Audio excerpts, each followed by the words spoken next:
أعوذ بالله من الشيطان الرجيم.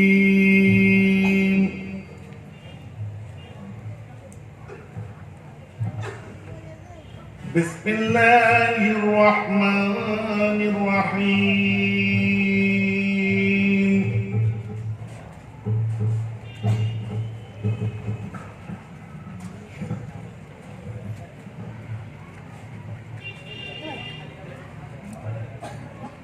الحمد لله كفى وسلام على عباده الذين اصطفى.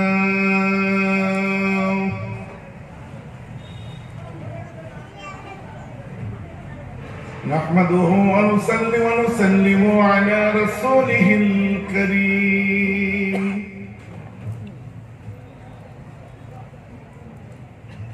أما بعد فأعوذ بالله من الشيطان الرجيم. بسم الله الرحمن الرحيم.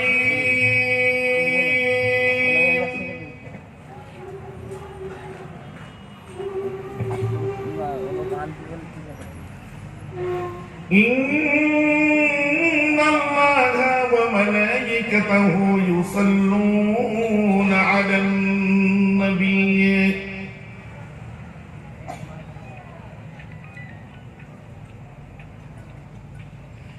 يا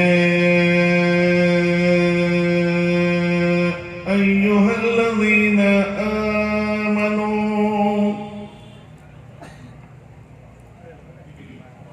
صلوا عليه وسلموا تسليما. اللهم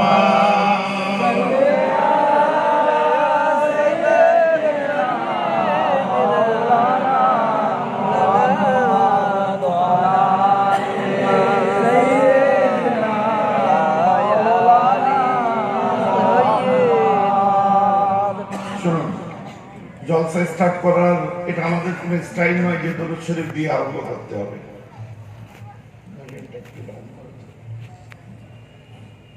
যে কোনো বিষয় নিয়ে আরম্ভ করে দিতে পারি, বুঝলেন, কিন্তু দরুদ শরীফ দিয়ে কেন আরম্ভ করলাম জানেন? বড় মোতাবাররা এর ফজিলত অনেক বেশি। ওইটা একটু কমান।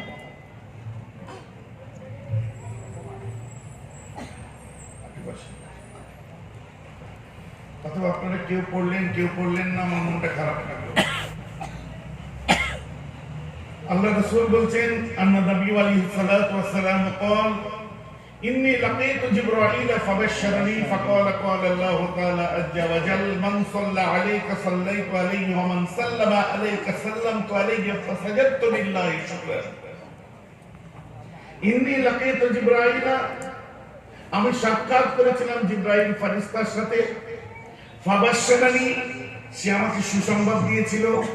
কি বলেছে? কল আল্লাহ তাআলা, এ আল্লাহ রাসূল, আল্লাহ কি বলেছেন শুনুন। আল্লাহ কি বলেছেন? জিবরাইল বলেছেন, আল্লাহ বলেছেন পৃথিবীর জমিনেতে যে ব্যক্তি আপনার উপর দরুদ পড়ে, খোদ আল্লাহ তার উপরে দরুদ পড়ে। সুবহানাল্লাহ। সাল্লামা আলাইহি, আর যে আপনার উপর সালাম পড়ে, আল্লাহ বলেছেন সাল্লামতু আলাইহি, আমি ওই বান্দার উপরে সালাম করি। সুবহানাল্লাহ। সাজাদতু লিল্লাহি শুকরান। নবীজি বলছেন, আমি এত সুন্দর খবর পাওয়ার পর আমি শুকরিয়া সিজদায় চলে যাই। বুঝা গেছে তো? বড় মোতাবাররা।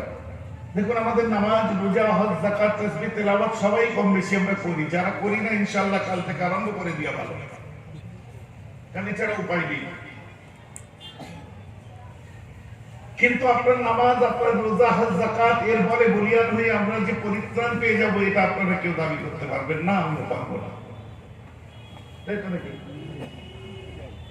আমাদের এই স্বেচ্ছাচারিতা, আমাদের এই প্রবৃত্তির দাসত্ব, আমাদের এই মন মর্জি মতো চলা, আমাদের একটা আশা আছে। আল্লাহ বলেছেন, লা তাকনাতু মির রাহমাতিল্লাহ, যে বান্দা আমার দয়া থেকে নিরাশ হোস না, আমার উপর আশা রাখবি। আর একটা আশা হচ্ছে কাল কিয়ামতের দিনে আমার নবীজি আমাদের জন্য আল্লাহর দরবারে শাফাত করে দিবেন। সুবহানাল্লাহ। তো যার শাফাতের দিকে লক্ষ্য করে আমাদের উচ্ছৃঙ্খলতা, স্বেচ্ছাচারিতা, প্রবৃত্তির দাসত্ব, নফসের গোলামতি, আর তার দরুদের বেলায় গলার থেকে আওয়াজ নেই কেন? কেউ পড়ছেন, কেউ চুপ করে আছেন। আমি চোখ ঘুরিয়ে ঘুরিয়ে দেখছিলাম, কেন? সবাইকে একটু মহব্বতের সাথে পড়তে হবে। যদি বলেন সম্মানই লাগছে জোরে পড়তে, আসতে পড়লে কি হবে না? নিশ্চয় হবে, কিন্তু জোরে পড়লেও তো কোনো দোষ নেই। দোষ আছে?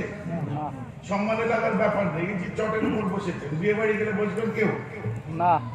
তো প্রথমেই তো আমরা সারেন্ডার করেছি যে আল্লাহ তোমাকে এত ভালোবাসি, তোমার হাবিবকে এত ভালোবাসি, তাদের কথা শুনতে চট তো দূরের কথা, মাটিতে বসতেও আমাদের কোনো আপত্তি নেই, তাই তো নাকি? আমরা তো প্রথমে হাত তুলে দিয়েছি, তারপর বসেছি। কত রতি মহারতি গণ্যমান্য ব্যক্তিরা বসে আছে। আমরা দরুদ শরীফ, সালাম শরীফ পড়ব। ইন্না লিল্লাহি মালাইকাতান সাইয়্যাহিনা ফিল আরদি ইউবাল্লিগুনি আন উম্মতি আসসালাম হাত্তা আরুদ আলাইহিম আসসালাম। সহিহ সনদে হাদিস। কোন জাল মওযু মজলিস হাদিস শোনা করুন, আর হাদিস কোরআন ছাড়া অন্য আলোচনা হবে না।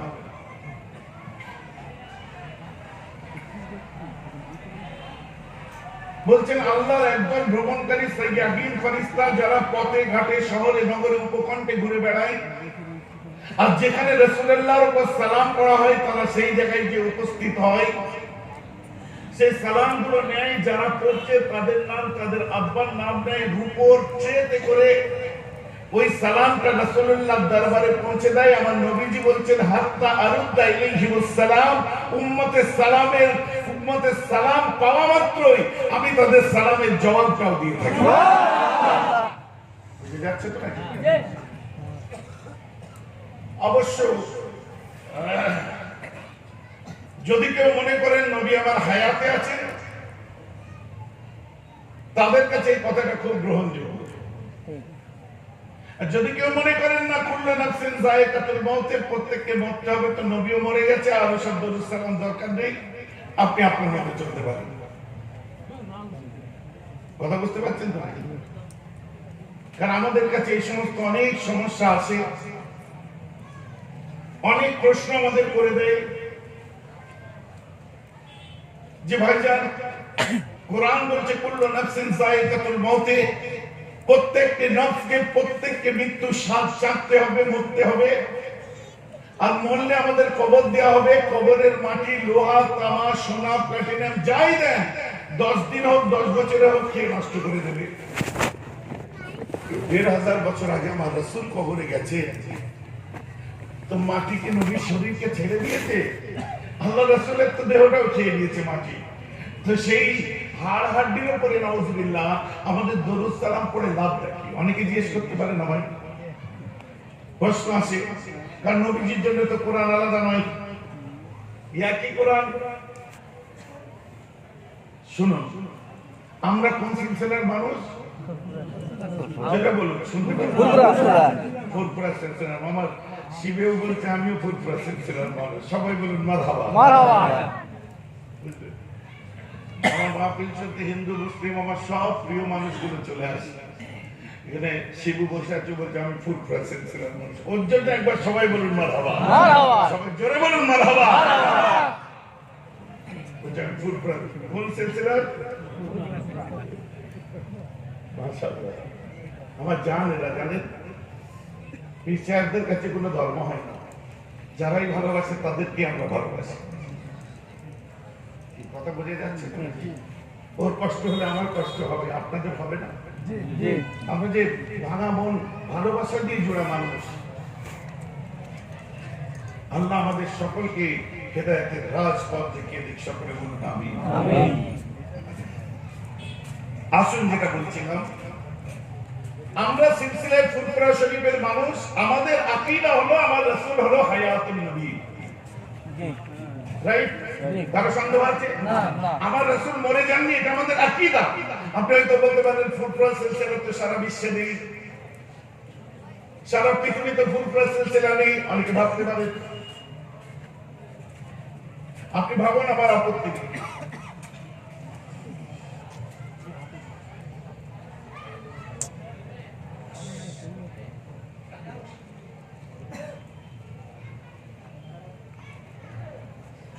তবে হ্যাঁ, একটা জিনিস বলি, ফুরফুরা সিলসিলা এটা সারা পৃথিবীতে নেই, এটা হলো শত বাস্তবের এক বাস্তব।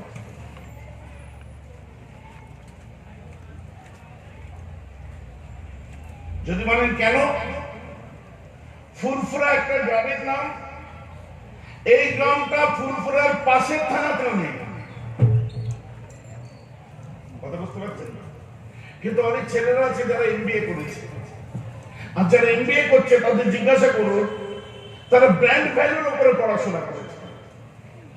What is brand value? Brand value কাকে বলে? এক কথায় বুঝে নেবেন, আপনার হাতে একটা কাগজ দেবো, কাগজ দিয়ে বলবো এই যে আমার লাইসেন্সটা দেখছো, পাসপোর্টটা দেখছো, শিগগিরই যে 2 কপি করে নিয়ে এসো। কি করবে? জোরে বলো। জেরক্স মেশিন এখানে নেই, সব ক্যাননের মেশিন এগুলো, ফিলিপসের মেশিন এগুলো।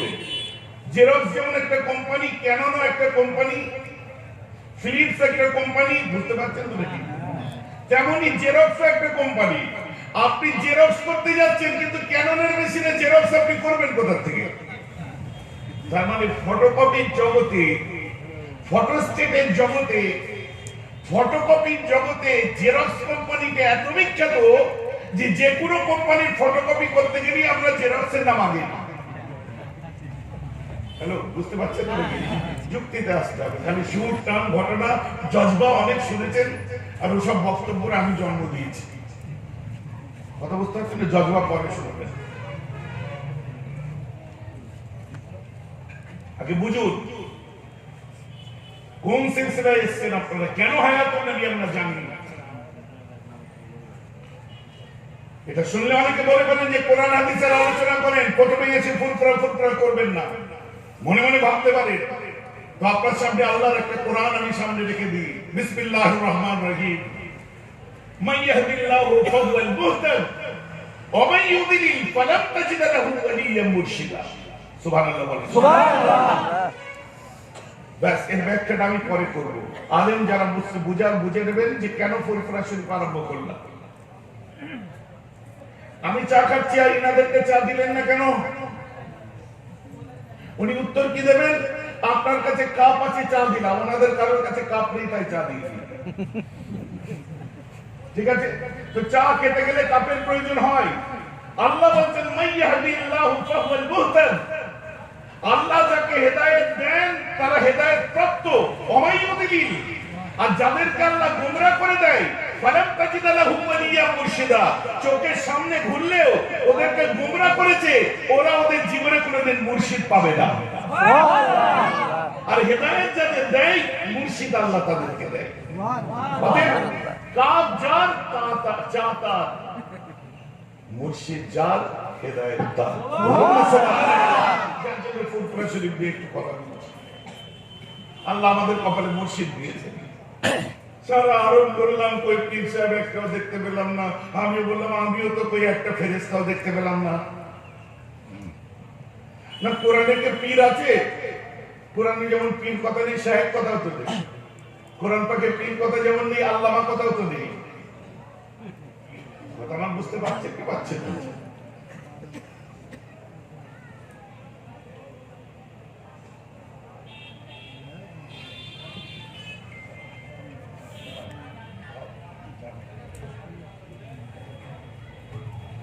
আমার কথা ভুলিয়ে যাচ্ছে।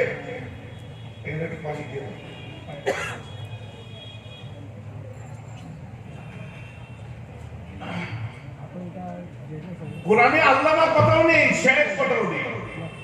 তাহলে কি আল্লামা নেই?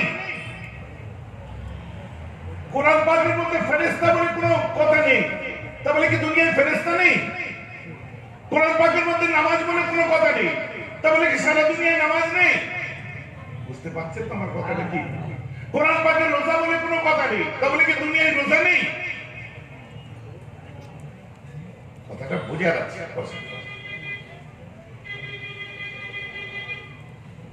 আচ্ছা না, নামাজ আছে তো, নামাজের আরবি আছে। কি আরবি আছে? নামাজ সালাত, নামাজের আরবি সালাত, রোজার আরবি সাওম, ফেরেশতার আরবি মালাইক। তখন আমরা বলি পীরের আরবি হলো মুর্শিদ।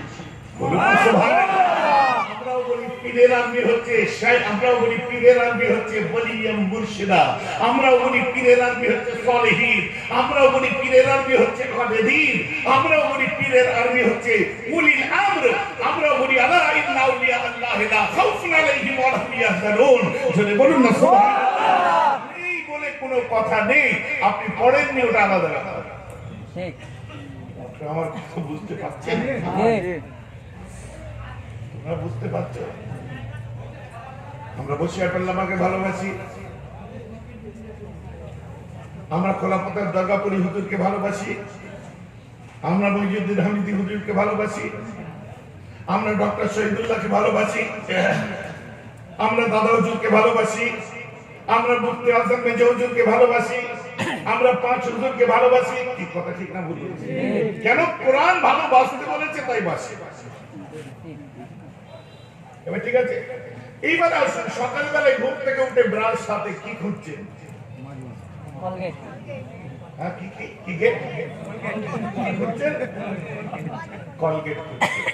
দোকানে চলে যান কলগেট আনতে, ভাই এই কলগেটটা দেবো, দেখাচ্ছে ক্লোজ আপ, না ওই বাবুলের কলগেটটা দাও।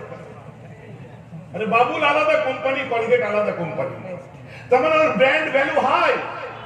পানির দোকানে কিনা পানি কিনবো, যে কি বলছি বিসলারি দাও, কারণ বিসলারির ব্র্যান্ড ভ্যালু হাই। মোটরসাইকেল কিনছি, ট্যাঙ্কে পেট্রোল দিই, ইঞ্জিনে কি দিই? মোবিল। জোরে বলুন। ভারতবর্ষ তো দূরের কথা, তৃতীয় বিশ্বে মোবিল কোনো মার্কেটিং আর করে না। মোবিল একটা কোম্পানি, যেমন ক্যাস্ট্রয়েল একটা কোম্পানি, সিআরবি একটা কোম্পানি, যেমন মোবিল একটা কোম্পানি, আসল ওটা হলো ইঞ্জিন অয়েল। যেমন জেরক্স একটা কোম্পানি, আসল হলো ফটোস্টেট। তেমন মোবিল একটা কোম্পানি, কিন্তু ইঞ্জিন অয়েলের জগতে মোবিলের ব্র্যান্ড ভ্যালু এত হাই, যাই কিনছি বলছি ক্যাস্ট্রয়েলের মোবিল ভালো। আমার কথা বুঝতে পারছেন? মোবিল বলতে ক্যাস্ট্রয়েল। আকীদায়ে মাতুরিদিয়ার অন্তর্ভুক্ত আমরা আকীদায়ে তাহাবিয়া পড়েছি, নাসাফিয়া পড়েছি। আহলে সুন্নাত ওয়াল জামাতের আমাদের কি আকীদা, হুজুরগুলোকে জিজ্ঞেস করবেন, তারপর ওয়াজ করতে তুলবেন। দুঃখ আমরা কোন আকীদার অন্তর্ভুক্ত তাই জানি না। দাদা হুজুর কেবলা জিন্দাবাদ, বশির হুজুর জিন্দাবাদ। বশির হুজুর আহলে সুন্নাত ওয়াল জামাতের মানুষ ছিলেন। আহলে সুন্নাত ওয়াল জামাতের কোন আকীদার অন্তর্ভুক্ত আমরা? আকীদায়ে তাহাবিয়া, আকীদায়ে নাসাফিয়া, আকীদায়ে মাতুরিদিয়া, কথা বুঝতে পারছেন? অতএব আমরা যে আকীদার অন্তর্ভুক্ত, অবশ্যই আকীদায়ে মাতুরিদিয়া। এই জীবনের প্রথম শুনছেন এই কথা, যে আমরা এই আকীদার অন্তর্ভুক্ত। কথা বুঝতে পারছেন? কারণ আমরা উঠছি, উঠে ঈসা নবী মুসানবীর গল্প শুনিয়ে দিচ্ছি, শোনা ভালো, নবী কাহিনী শোনাচ্ছি, বাজার গরম করে দিচ্ছি, মেরে নাও, ছিঁড়ে নাও, কেড়ে নাও, গলা টিপে দাও, জিভ টেনে বার করে নাও, এই শুনছি। ভেঙে দেবো, গুড়িয়ে দেবো, ফাটিয়ে দেবো, এই শুনছি। বুঝুন, ওয়াজ করতে শুরু লাগে না, কানও লাগে না, কথার মতো কথা হলে একটা মানুষও সরবে না। কথা বুঝে যাচ্ছে কি যাচ্ছে? সেই কথাগুলো আমাদের বেশি করে বলার প্রয়োজন দরকার। তো আমরা যে আকীদার অন্তর্ভুক্ত, সারা বিশ্বে এই আকীদার মানুষ হচ্ছে ৯৭% মুসলমান। যে আকীদাটাকে তৃতীয় বিশ্বের মুসলমানেরা সিলসিলায়ে ফুরফুরা শরীফ ব্র্যান্ড হিসেবে চেনে। সিলসিলায়ে ফুরফুরা এটা আমার আকীদার নাম নয়, আমাদের আকীদার ব্র্যান্ড নেম হচ্ছে সিলসিলায়ে ফুরফুরা। বুঝা গেছে তো নাকি? আসলে এই আকীদাটা সারা বিশ্বে আছে। কথা বুঝে গেছে? তো আমরা আমার রাসূলকে হায়াতুন নবী ভাবি, কিয়ামত পর্যন্ত ভাববো। কেন? এই জন্যই আল্লাহ রাসূল জিন্দগিয়ার বাদশা নামদারকে জিজ্ঞাসা করেছিল, হুজুর আপনি আমাদের দরুদ পড়তে বললেন, সালাম পড়তে বললেন, فكيف تورد صلاة عليك فارغت قال يقولون بليتا।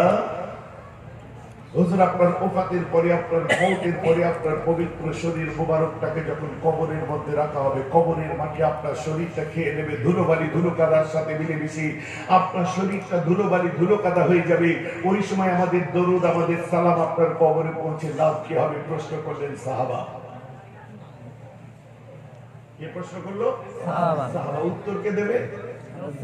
আমার নবীজি উত্তর দেবে, আমি খালি শোনাবো। আমার রাসূল বলেন, খবরদার হয়ে যাও, আমি মরে যাব এই কথা বলো না, আমি মিটে যাব এই কথা বলো না। কেননা ইন্নাল্লাহা হারামা আলাল আরদি আন তাকুলা জাসাদাল আমবিয়া ফানাবিউল্লাহি হাইয়ুন ইউরযাকুন। আমি মরে যাব না, মিটে যাব না, কেবল আমি নই, 1,00,000 মতান্তরে 2,24,000 আম্বিয়ার পক্ষ থেকে আমার রাসূল বলেন আল্লাহ রাব্বুল আলামিন মাটির উপরে तमाम নবীদের লাশ খাওয়াকে হারাম করে দিয়েছে। কেননা আমরা নবীরা কবরের মধ্যে মুর্দা নই, আমরা জিন্দা অবস্থায় থাকবো। কে বলেন জিন্দা অবস্থায় থাকবো? তাই আমরা বলি আমার রাসূল বলেছে জিন্দা থাকবো, তো আমার রাসূল হায়াতুন নবী, এর কোনো দলিল চলে না। এরপরে যদি বলেন, অনেকে আমাদের বলে আমরা যখন ইয়ামুন নবী বিলাদুন নবী করি, নবী দিবস করি, ওই সময় আমাদেরকে এসে বলে যেদিন নবী দুনিয়ায় এসেছিলেন ওই দিন যে ঈদ করছো, আনন্দ করছো, ওই দিন তো নবী মারাও গেছে, দুঃখ করো না কেন? বলেন অনেকে। তাবলীগী জামাতের মানুষেরা বলে, ওয়াহাবিরা বলে, আহলে হাদিসরা বলে, যারা পছন্দ করে না তারা বলে, তারা কেন বলে ওর বিচার আমি করতে চাই না। কিন্তু আমরা তার জবাব দিই, তোমাদের নবী মরে গেছে, তোমরা দুঃখ করো যাও। আমাদের নবী কিয়ামত পর্যন্ত হায়াতুন নবী, আমাদের দুঃখ নো চান্স, কেবল খুশি করে দাও। আমাদের নবী মরে গেছে মুহাম্মদ, হ্যাঁ তার নাম মুহাম্মদ ছিল, ওই মুহাম্মদ মরে গেছে, সেটা হলো মুহাম্মদ বিন আব্দুল ওয়াহাব নাজদি। ওই মুহাম্মদ মরে গেছে মুহাম্মদ আবুল আলা মাউদুদি। ওই মুহাম্মদ মরে গেছে যারা নবীকে মরা মনে করেছে। আমাদের মুহাম্মদ বিন আব্দুল্লাহ কালো জিন্দা ছিল, আজও জিন্দা আছে, কিয়ামত তক জিন্দাবাদ রয়ে যাবে।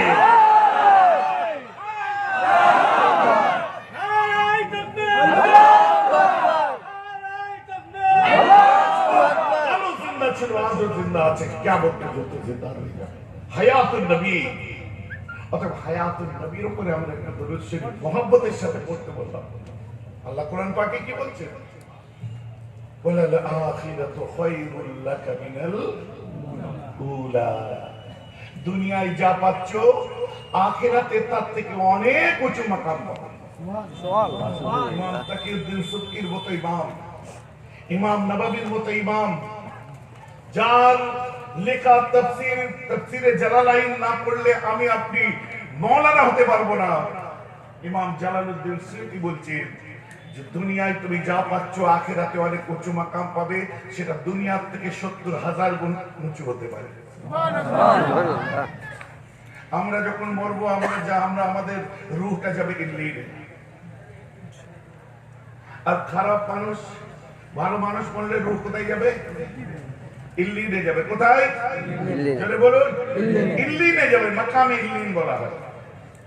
আর খারাপ মানুষ মরলে তার রূহ কোথায় যাবে? সিজ্জিনে যাবে।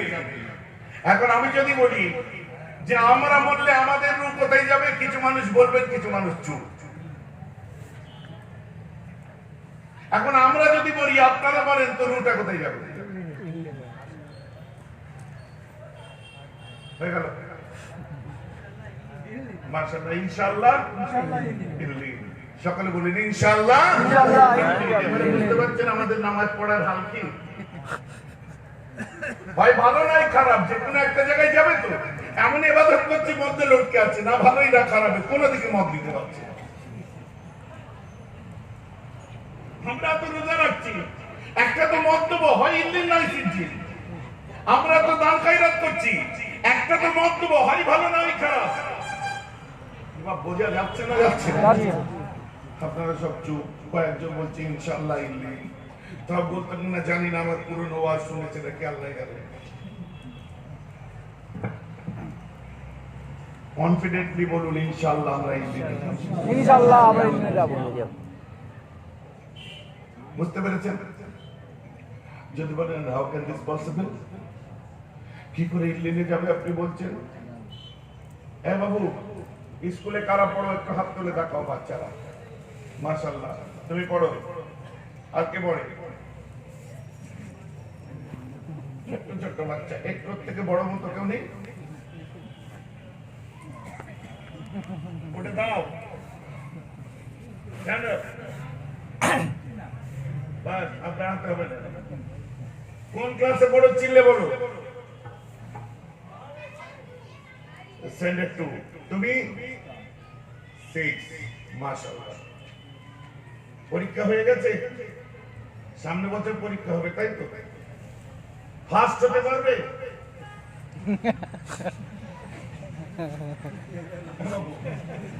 পাস করতে পারবে? বসে পড়ো। আপনারা বুঝতে পেরেছেন? আপনারা ভাববেন আমরা কি করে ইংলিশে যাব, আমরা তো অত বড় আল্লাহর ওলি হতে পারিনি, মনে হচ্ছে তাই না? মনে হচ্ছে তাই না? ওই ছেলেটাকে আমি কি কষ্ট করলাম, ফার্স্ট হতে পারবে? যখন বললাম পাস করতে পারবে, কি বললো? বললো কি বললো না? তো আপনাদের ফার্স্ট হতে কি বলেছে? পাস করলেই তো হবে। বলুন না সুবহানাল্লাহ। আমরা ফার্স্ট হতে চাই না, যারা ফার্স্ট হয়েছে ওরা যে ক্লাসে উঠবে আমরা পাস করে সেখানে যেতে চাই। বুঝা গেছে তো নাকি? যারা ফার্স্ট হয়েছে তারা তো ইমামে আজম আবু হানিফা হয়েছে, যারা ফার্স্ট হয়েছে তারা তো 4 ইমাম হয়েছে, যারা ফার্স্ট হয়েছে গৌসুল আজম হয়েছে, যারা ফার্স্ট হয়েছে বাহাউদ্দিন নকশবন্দি হয়েছে, যারা ফার্স্ট হয়েছে মুজাদ্দিদ আল-ফিসানি হয়েছে, যারা ফার্স্ট হয়েছে মাসুম রাব্বানি হয়েছে, যারা ফার্স্ট হয়েছে খাজা মঈনুদ্দিন চিশতি হয়েছে, যারা ফার্স্ট হয়েছে আমার মুজাদ্দিদ জামান হয়েছে, যারা ফার্স্ট হয়েছে আমার পাঁচ দাদু হয়েছে, যারা ফার্স্ট হয়েছে মুশাইখ আল্লামা রুহুল আমিন হয়েছে, যারা ফার্স্ট হয়েছে দাঙ্গাপুরি হয়েছে। আমরা ফার্স্ট হতে চাই না, আমরা 5 নাম্বারটা তুলতে চাই। ওরা যে ক্লাসে উঠবে আমরা সে ক্লাসে যেতে চাই। ওরা ফার্স্ট, ওরা প্রথম বেঞ্চে বসবে, আমরা ওদের পিছনে গিয়ে বসতে চাই।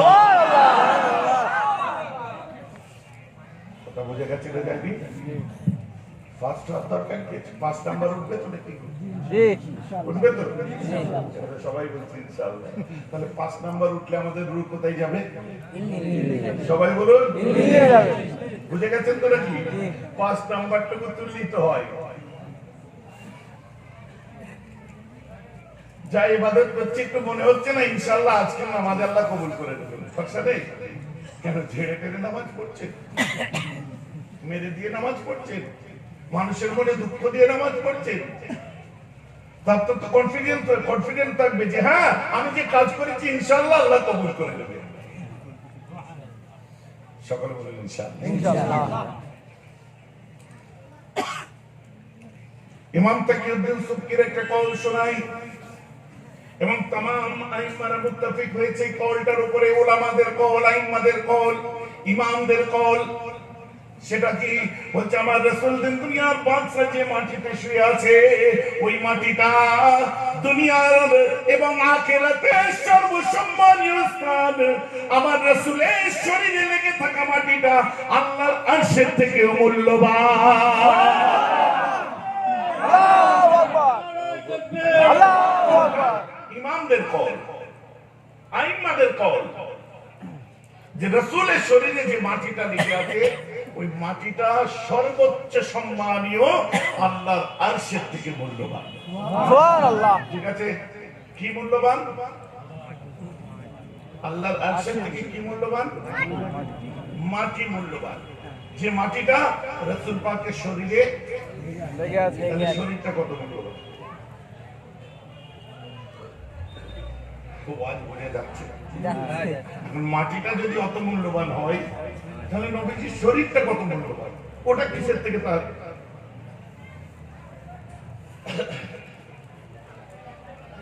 আমাদের যখন রোজ জান কবজ করা হবে, শরীর থেকে আমাদের রূহ যখন বার হয়ে যাবে, খেয়াল করে শুনুন, আমরা তো বলবো আল্লাহ তোমার ওয়াদা বারহাক, আল্লাহ তুমি ঠিক কথা বলেছো যে সত্যের দুনিয়া থেকে অনেক উঁচু জায়গা আমরা পেয়েছি। ওয়ালাল আখিরাতু খায়রুল লাকা মিনাল উলা।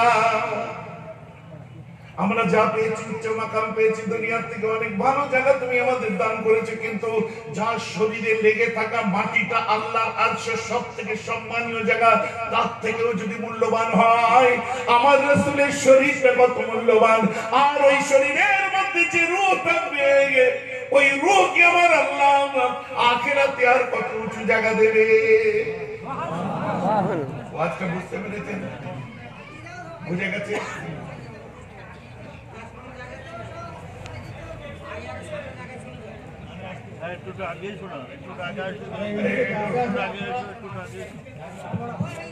এইদিকে জায়গা আছে, আপনারা চলে আসুন। এই যে একটা ফাঁকা একদম, আর ওই দিকটাও ফাঁকা। কেন আপনারা ভেতরে দাঁড়িয়ে থাকছেন? পাঁচিলের ধারতে ঘুরে আসুন এখানে, আর এখানে দিয়ে আসুন। বারবার বলতে যে ওখানে কেটে কেন দাঁড়িয়ে থাকছেন আপনারা?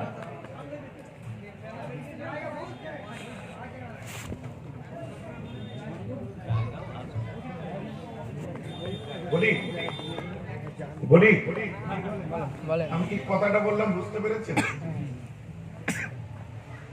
এখন রাসূলের শরীরের সঙ্গে লেগে থাকা মাটি যদি আল্লাহর আরশের থেকে মূল্যবান হয়, তাহলে শরীরটা কত মূল্যবান? ওটা কিসের থেকে মূল্যবান? আরে আরশের থেকে মূল্যবান অলরেডি তার শরীরে লেগে থাকা মাটি হয়ে আছে।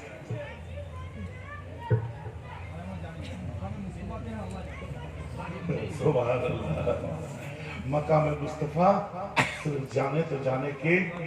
আল্লাহ জানে। তাহলে এক কথাই মাকামে মুস্তাফা তার শরীর কত মূল্যবান ওটা আমার আল্লাহ জানে। আমরা বলবো তার ভাষা নেই, তবে তার শরীরে লেগে থাকা ফাঁক ফাঁক ওটা আল্লাহর আরশের থেকে মূল্যবান, এটা আমরা বলতে পারি। ঠিক আছে? এখন ওই শরীরের মধ্যে যদি কেউ জায়গা পেয়ে থাকে, তার কি আর আল্লাহর আরশে পছন্দ হবে? হ্যালো, আমার ওয়াজ বুঝতে পারছেন আপনারা? এখন আমার রাসূলের শরীরে লেগে থাকা মাটিটা যদি খোদার আরশের থেকে মূল্যবান হয়, তাহলে শরীর আরো বেশি মূল্যবান। আর সেই শরীরের মধ্যে যদি কিছু থাকে, যেমন রূহ, তারা আজ পছন্দ হবে? বুঝা যাচ্ছে? এখন নবীজির রূহ যদি আল্লাহকে বলে, ইয়া আল্লাহ, তুমি তো কোরআনের মধ্যে বলেছো ওয়ালাল আখিরাতু খায়রুল লাকা মিনাল উলা, দুনিয়ায় যা দিয়েছো আখিরাতে অনেক উঁচু জায়গা দেবে। আমি তো মুহাম্মাদের রূহ, অলরেডি যার শরীরে ছিলাম, তার শরীরে লেগে থাকা মাটি তো তোমার আরশের থেকে মূল্যবান। আরশের উপরে আর কি আছে দাও। ইয়া আল্লাহ, আমি 63 বছর ধরে যে মুস্তাফার শরীরের মধ্যে ছিলাম, ওর থেকে মূল্যবান তোমার আখিরাতে কিছু থাকে যদি দাও, আর যদি না থাকে আমি মুস্তাফার রূহকে মুহাম্মাদের শরীরে ফিরিয়ে দাও। বলুন সুবহানাল্লাহ। আল্লাহু আকবার। এটা বুঝতে পারছেন তো নাকি? তো আমার রাসূলের রূহের তাকাজা আছে, খোদার ওয়াদা আছে একদিকে। এর উপর মুহাদ্দিসরা আলোচনা করলে অনেক দূরে গিয়ে যাবে। সার কথাই সারা বিশ্ব আজ মুত্তাফিক একমত, আমার রাসূল হলেন হায়াতুন নবী। সুবহানাল্লাহ। আমাদের যে আকীদা, যে কুল্লু নাফসিন যায়িকাতুল মাউত, প্রত্যেক নফসকে তো মরবেটা কি? মরবেটা কি? আমাদের যে মওত হবে, কোন জিনিসটা মরণ হবে? কথা বুঝতে পারছেন না? এই তো মহা মুশকিল ওয়াজ। সেটাও কি ঠিক? ভাই, সেটাও কি ঠিক হবে? শরীরের মরণ মরলেও কি ঠিক হবে? ওটাও তো ঠিক হবে। তাহলে রূহের মরণ হচ্ছে, সবকিছু মিলিয়ে দেখতে হবে। তো মওতটা কার হবে? এই জন্য সোহবত ইখতিয়ার করা হলো সুন্নাত। কথা বুঝতে পারছেন? আমাদের শরীরের মধ্যে যে কলব আছে, এই কলবের 5টা হাল আছে, আপনি জানেন? একটা হলো কলবে জাহিল বা কলবে মাইয়িত, দ্বিতীয়টা হলো কলবে মরিদ। কলবে মাইয়িত কি? আমার আল্লাহ কোরআন পাকের মধ্যে বলছেন, আওয়ামান কানা মাইতান ফাহইনাহু, ভলা কে वो लोग मुर्दा थे, मैं उसे जिंदगी देंगे। আরে আমরা তো জিন্দাই আছি, বেঁচেই আছি, তো আমাদেরকে মরা বললেন কেন? আর এই মওতের সম্পর্ক, এই মৃত্যুর সম্পর্ক শরীর বা রূহের সঙ্গে নয়, কলবের সঙ্গে সম্পর্ক। অন্তরটা মরে গেছে, মুর্দা দিল। দ্বিতীয় নম্বরে বলা হচ্ছে কলবে মরিজ, ফি কুলুবিহিম মারাদুন ফাযাদাহুমুল্লাহু মারাদা। তৃতীয় নম্বর হচ্ছে এরকম বললে অন্যদিকে চলে যাচ্ছে, মূল জায়গায় ফিরে আসুন। এবং যে জিন্দগি আল্লাহ দেবে, ফালানুহিয়ান্নাহু হায়াতান তাইয়্যিবাতান, যে জিন্দগি আমাদের দেবে ওটা পাকিজগা এবং পবিত্র জিন্দগি, পাক জিন্দগি দেবে। সুবহানাল্লাহ। কেন? ইন্নাল মুমিনা ইযা আযনাবা কানাত মুত্তাকুন সাওদাউ ফি কালবিহি ফাইন তাবা ওয়াস্তাগফারা সুকিলা কালবুহু। অন্তর মরচে পড়ে যায়, মুর্দা হয়ে যায়, বেমার এসে যায়, অসুখ হয়ে যায় অন্তরে, কালবেতে। বুখারী শরীফ খুলুন, আলা ইন্না ফিল জাসাদি মুদগাতুন ইন সালাহাত সালাহাল জাসাদু কুল্লুহু ইন ফাসাদাত ফাসাদাল জাসাদু কুল্লুহু আলা মা ওয়াহিয়াল কলব।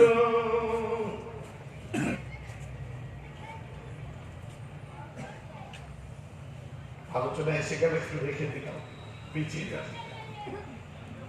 তো সার কথায় কোরআন এবং হাদিসকে সামনে রেখে আমরা একটা ফয়সালা পাই যে আমার রাসূল হলেন হায়াতুন নবী। সুবহানাল্লাহ। দরুদ শরীফ মহব্বত করতে হবে কি হবে না? করতে হবে। আল্লাহ রাসূল বলেন ফাআসিরু আলাইয়া মিনাস সালাতি ফাইন্না সালাতাকুম মারুদাতুন আলাইয়া। চলো খুব চিল্লে পড়তে হবে না, আল্লাহর সাথে পড়লেই হবে। সবাই মিলে পড়ুন আল্লাহুম্মা সাল্লি আলা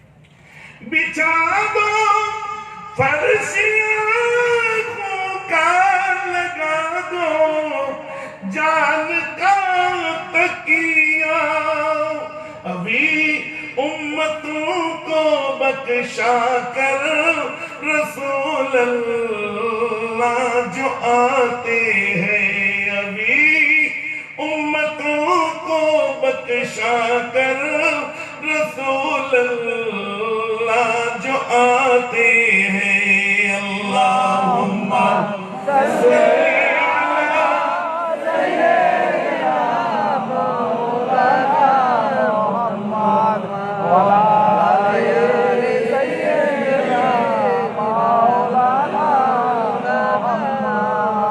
मुहम्मद। সমবেত সুধী জ্ঞানী গুণী দিন দর্দ ইসলাম দর্দি আমার মোমেন মুসলমান মুরব্বীগণ, বয়োজ্যেষ্ঠ আমার ভাইয়েরা, সমবয়স্ক সমাজিক জওয়ান যুবক ইয়াংস্টার্স, আমার বন্ধু বান্ধবেরা, মুআজ্জাজ মুহতারাম উলামায়ে ইকরাম ও হাজিরান মজলিস, হুফাজ ইকরাম, কারিউল কুরআন,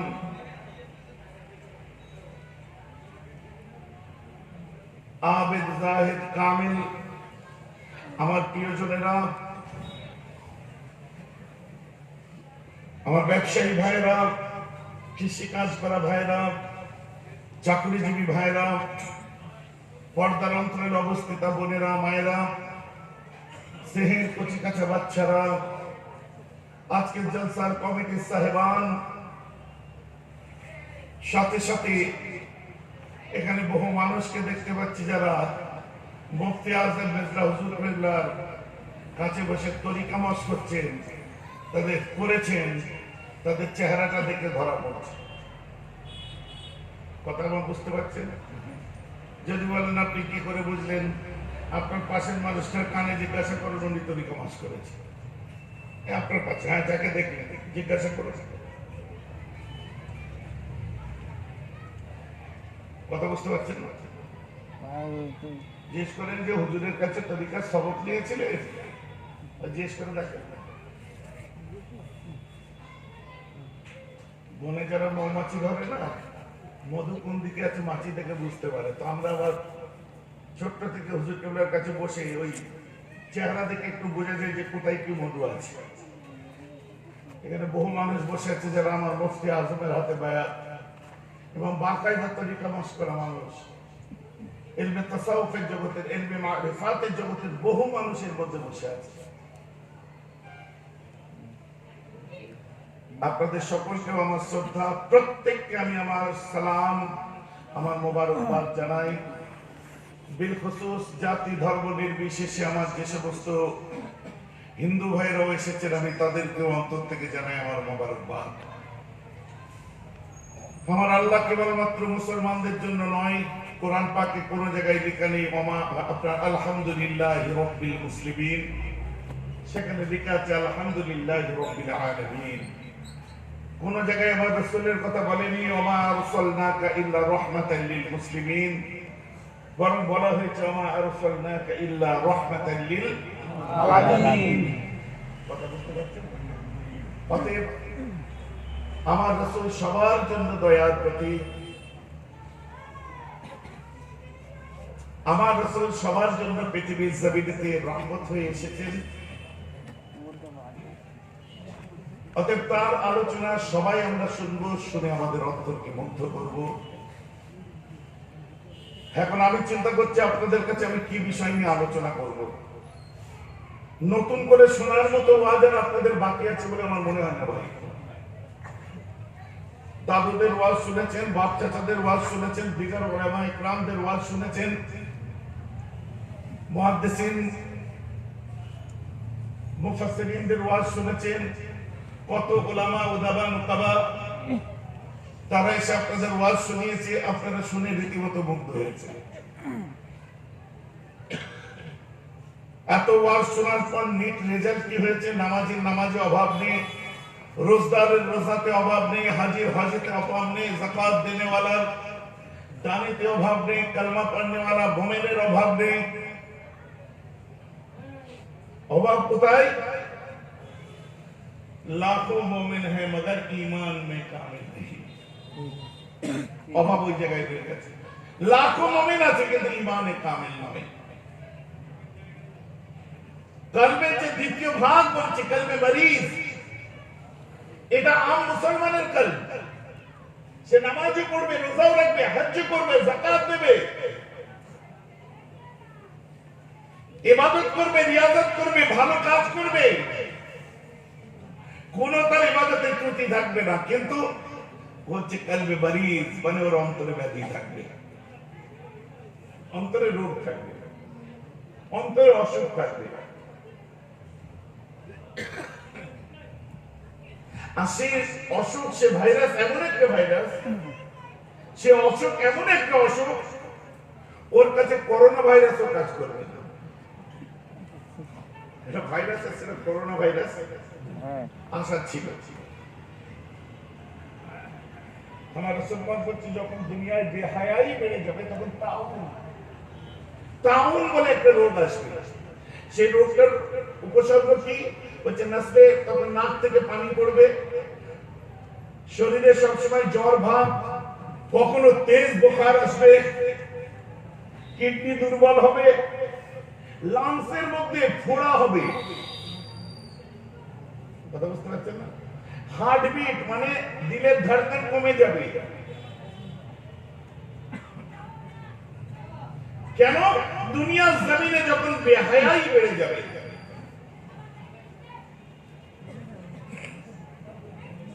বেহায়াই কি? গরু মোষ ছাগলের সামনে পেচ্ছাপ করা, অবাধ শৌচ বলতে পারে, খোলামেলা পোশাক আশাক করে নারী আনারির মতো চলা। অনেকে আমাকে বলে ভাইজান ওটা তো নিজের নিজের রুচির ব্যাপার, সেটা ব্যক্তিগত ব্যাপার। আপনি শরীরের কতটা ঢাকবেন না ঢাকবেন ওটা আপনার ব্যক্তিগত ব্যাপার, কিন্তু আপনি আপনার যদি গাইডলাইন অনুযায়ী আপনি চলেন তো আপনার কতটা ঢাকতে হবে ওটা আপনার গাইডলাইনে বলে দিয়েছে। আর যদি কোনো গাইডলাইন না মানি, খ্রিস্ট ধর্মের গাইডলাইন বলে দিয়েছে, হিন্দু ধর্মের গাইডলাইন বলে দিয়েছে, মুসলিম ধর্মের গাইডলাইন বলে দিয়েছে, নারী তুমি মায়ের মতো সাজো, আনাড়ির মতো সেজো না। আর আনাড়ির মতো সাজতে হলে যতটুকু ঢাকা তো দূরের কথা, মেয়ে তো মেয়ে, ছেলেদেরকেও পুরো ঢেকে ঘুরতে হবে একদিন। চিনে যে দেখে মেয়েরা তো দূরের কথা, ছেলেরাও ঢেকে ঘুরছে। যেমন বুঝতে পারছেন, মাদার টেরেসা ঢেকেছিল, তার চুলের কালার কি কেউ জানে না, হাতের এতদূর পর্যন্ত ঢাকা। কথা বুঝতে পারছেন না? হিন্দু ধর্মের বড় বড় মহাপুরুষদের বাড়ির স্ত্রীরা, সম্ভ্রান্ত পরিবারের মেয়েরা উচ্ছৃঙ্খল দেখবেন খোলামেলা ঘুরে বেড়ায় না, তারাও নিজেদেরকে ঢেকে রাখে। মুসলিমদের দেখুন শরীয়তের অবলম্বন মাথার উপরে, কোরআন বলছে ওয়াকরনা ফি বুয়ুতিকুন্না ওয়ালা তাবাররাজনা তাবাররুজাল জাহিলিয়াতিল উলা।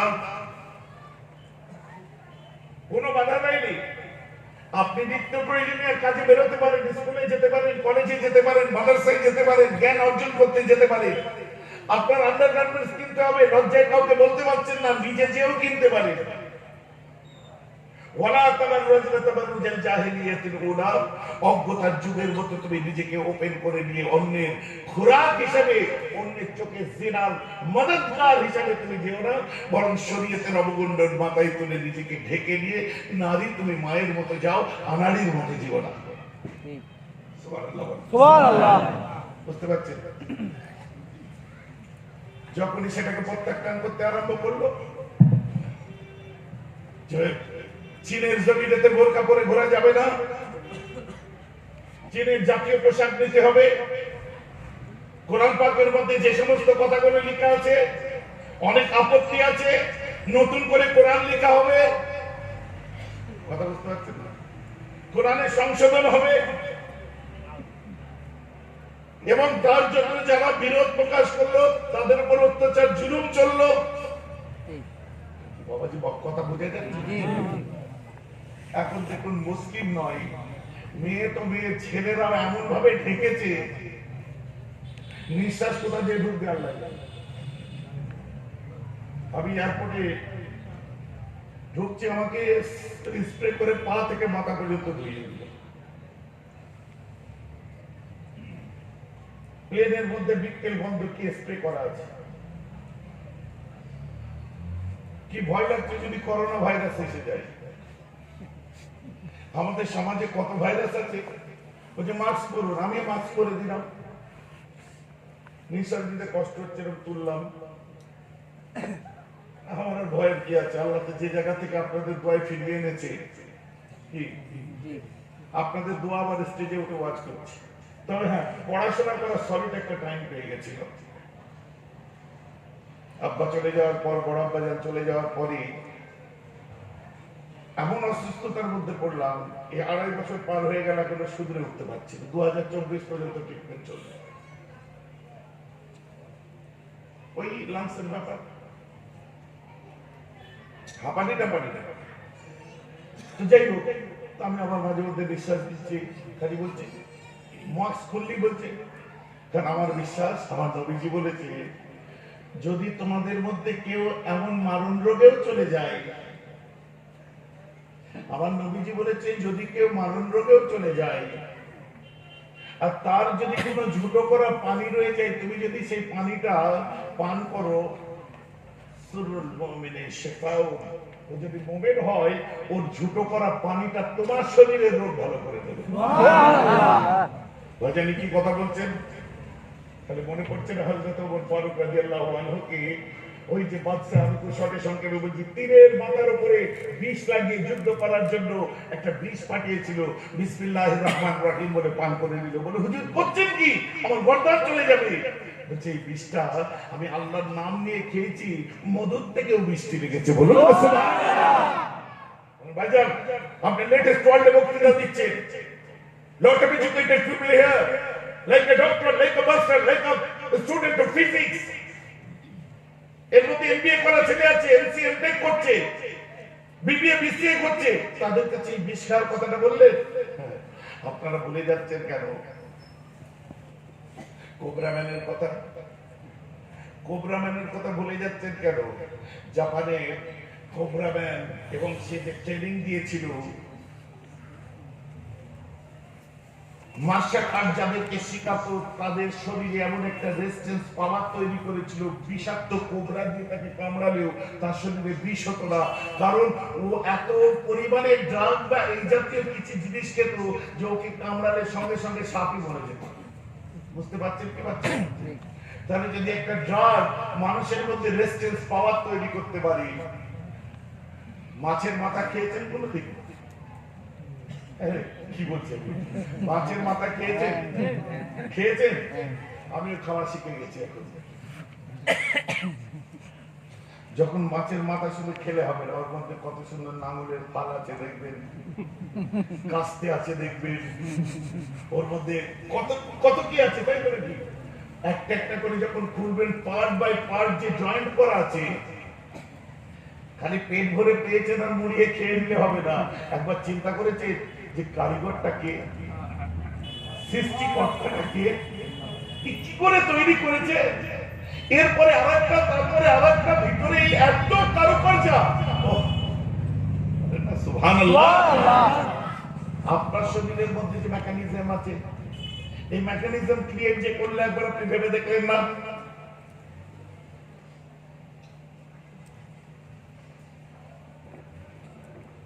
আপনি আজকে রুজির জন্য দৌড়াচ্ছেন, আপনি লক্ষ্য করে দেখেছেন? আপনি যখন ছোট ছিলেন, পৃথিবীতে আসার আগে 2.5 বছরের খাদ্য ভান্ডার আল্লাহ আপনার মায়ের সিনাতে দিয়ে দিয়েছিল। কথা বুঝতে পারছেন? সব ট্রিটমেন্ট এইভাবে আমি করবো, ও পৃথিবীতে যাবে, দুনিয়ায় থাকবে, যা যা আছে তোমার আল্লাহ ইচ্ছা। তো আমার নবীজি বলছেন ছোঁয়া আছে বলে কোনো জিনিস হয় না। কথা বুঝতে পারছেন? অর্থাৎ করোনা ভাইরাস নিয়ে কোনো আতঙ্কের ব্যাপার নেই। ওর জন্য আল্লাহ রাসূল একটা দোয়াও বলে দিয়েছে, যখন এ তাউন বা যখন নাক থেকে পানি পড়া, চোখে ঝাপসা দেখা, কিডনি এফেক্টেড হওয়া, লাংস এফেক্টেড হওয়া, কথা বুঝতে পারছেন না? লাংসে সুজন হয়, নাসলে হয়ে যায়, সর্দি কাশি হয়, কাম হয়, জ্বর অনেক জোরে হয়, আসতে হয়। আমার রাসূল বলছেন তখন তোমরা এই দোয়াটা পড়বে, আল্লাহুম্মা আফিলি ফি বাসারি, আল্লাহুম্মা আফিলি ফি বাদানি, আল্লাহুম্মা আফিলি ফি সামঈ, লা ইলাহা ইল্লা আনতা। হুজুর এসে গেছে, নারে তাকবীর, আল্লাহু আকবার, নারে তাকবীর, আল্লাহু আকবার। চাচা জান হুজুর পীর কিবলা, জিন্দাবাদ, চাচা জান হুজুর পীর কিবলা, জিন্দাবাদ, নারে তাকবীর, আল্লাহু আকবার, সিলসিলায়ে মুজাদ্দিদ জবান, জিন্দাবাদ, সিলসিলায়ে মুজাদ্দিদ জবান, জিন্দাবাদ, নারে তাকবীর। আল্লাহু আকবার। কথা আবার বুঝতে পারছেন? এখানে কি কি বলা হয়েছে? আল্লাহুম্মা আফিনি ফি বাদানি, আল্লাহুম্মা আফিনি ফি সামঈ, আল্লাহুম্মা আফিনি ফি বাসারি, লা ইলাহা ইল্লা আনতা। এটা পড়বেন 25 বার, পড়ে পানিতে ফুঁক দেবেন, সেই পানিটা খাবেন। মুরব্বীদের জিজ্ঞেস করুন, আগেকার জমানায় যখন কলেরা হতো, বসন্ত হতো, বসে এক আল্লামার দরবারে, কি বড় বড় আল্লাহর ওলিদের দরবারে বা বুজুর্গ ব্যক্তি যারা আছে তার কাছে যে পানি পড়া খাইয়ে, পানি পড়া আগাম সব খেতে আরম্ভ করে দিত। কি হতো না? গ্রাম বন্ধ হতো, আজান দেওয়া হতো, ইয়া দাফিয়াল বালিয়াত, ইয়া হাল্লাল মুশকিলাত, ইয়া দাফিয়াল খাবায়েস, ইয়া দাফিয়াল জিন্নাত। আজান হতো না, আওয়াজ দেওয়া হতো না, রাত্রে গ্রাম বন্ধ হতো না। এখন সব হসপিটাল ওরিয়েন্টেড হয়ে গেছে। যখন কোনো কিছুতে কিছু কাজ হচ্ছে না, তখন আল্লাহর কাছে বলছে, আল্লাহ তুমি ছাড়া আর উপায় নেই। ও তো আগে থেকেই ছিল না। আর যারা পুরোটা পারবেন না, আল্লাহ শাফি আল্লাহ কাফি, আল্লাহ শাফি আল্লাহ কাফি, আল্লাহ শাফি আল্লাহ কাফি 25 বার পড়বেন। বাড়িতে পানিতে ফুঁক দিয়ে দেবেন। আমাদের জামাই বাবাজির কাছে একটু পানি দিয়ে চলে আসবে, এসে বলবেন একটু ফুঁক দিয়ে না দিতে, এটা একটু ফুঁক দিয়ে দিয়ে পানিটা বাড়িতে সবাইকে খাইয়ে দেবে। কথা বুঝতে পারছেন? যে এটা করতে পারবে সেইভাবে তার কাছে আপনারা যাবেন, তাদের কাছে যে এটা পড়িয়ে দেবেন। কি আল্লাহুম্মা আফিনি ফি বাদানি, আল্লাহুম্মা আফিনি ফি সামঈ, আল্লাহুম্মা আফিনি ফি বাসারি, লা ইলাহা ইল্লা আনতা। মনে থাকবে? কথা বুঝতে পেরেছেন? এই সমস্ত রোগের যখন মহামারী আসে, বালা আসে, তার জন্য আমার নবীজি আগে বলে দিলেন। তাই তো আমার বলতে ইচ্ছা করে, the greatest leader of all times of Muhammad sallallahu alaihi wasallam, বিশ্বের বুকে সর্বকালের কেবলমাত্র তার সময় নয়, সর্বকালের সর্বশ্রেষ্ঠ লিডার যদি কেউ হয়, ইসলামের লিডার ছাড়া কেউ নয়। তার আদর্শ রেখে যাওয়া সবকিছু তার জন্ম থেকে নিয়ে 63 বছরের মধ্যে সীমাবদ্ধ ছিল না। তার রেখে যাওয়া আদর্শ এবং সব ওভারঅল সবকিছু মানব জাতির কাছে দৃষ্টান্ত রেখে গেছে। সুবহানাল্লাহ। বলতে পারবো না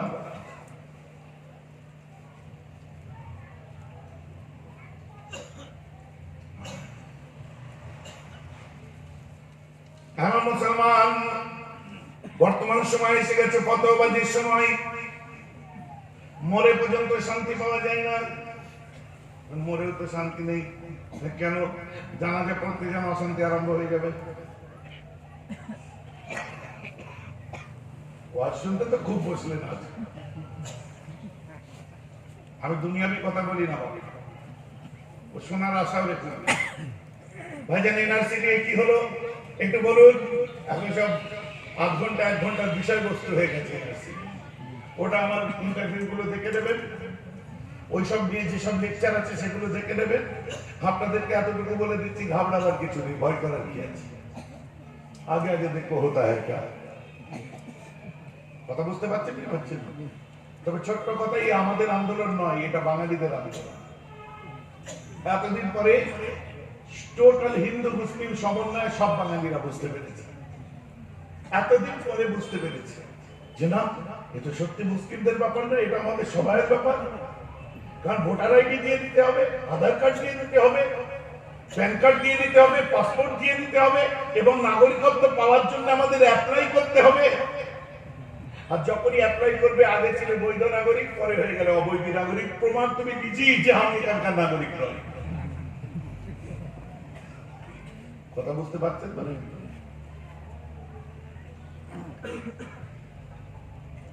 এইসব নিয়ে আর আলোচনা না, ও আপনারা আমার লেকচারগুলো শুনে নেবেন সেই সব জগতে। আজকে যেটা বলছিলাম সত্য কথা, মরে পর্যন্ত আমাদের শান্তি নেই। জানেন, যত মত এসেছে, একটা একটা দল এসেছে, ফতোয়া শেষ নেই। বাপের জানাজা পড়বো, মায়ের জানাজা পড়বো, জানাজা পড়তে গিয়ে শুরু হয়ে গেল। সকলে জানাজা আরম্ভ হচ্ছে, কাতার দিয়ে দাঁড়িয়ে যান। ইমাম সাহেব আল্লাহু আকবার নামাজ আরম্ভ করলো। এতিম বাচ্চাটার কলিজাটা ফেটে গেল।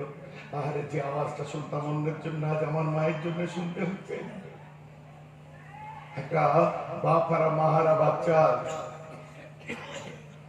ইমামের পিছনে দাঁড়িয়ে জানাজা পড়া, যে আর ওই তাকবীরের আওয়াজটা যে সিনাতে যে লাগে, যখন খোদার কসম বলছি, এদিক দিয়ে লাগে আর মনে হয় পেছনে লক্ষ লক্ষ মেহরাব একসঙ্গে দাঁড়িয়ে আছে, আর বুলেটের মতো সব বুকগুলো ঝাঁঝরা করে বেরিয়ে যাচ্ছে, এত কঠিন লাগে। আমার চাচা জান হুজুর যখন জানাজা পড়াচ্ছে, আব্বা জানে, যাই হোক, খুব কষ্টকর ব্যাপার। এতে বাচ্চা কাঁদছে, আমার আব্বার জানাজা, আমার মায়ের জানাজা। জানাজা শেষ হয়ে যেতে কি হলো, আপনারা সকলে জানাজার কাতার ভেঙে ফেলুন। এখন দোয়া হবে। বিসমিল্লাহর সঙ্গে 3 বার আলহামদুলিল্লাহ, 10 বার কুল আল্লাহ, 11 বার দরুদ শরীফ পড়ুন, দোয়া হবে। বলে কি বলে না? জি। ঠিক সেই সময় আরম্ভ হয়ে গেল। আবার দোয়া কি দরকার? এসব কোরআনে আছে, হাদিসে আছে। হ্যাঁ, জানাজাই তো দোয়া, আর দোয়া করার দরকার। প্রশ্ন আছে না?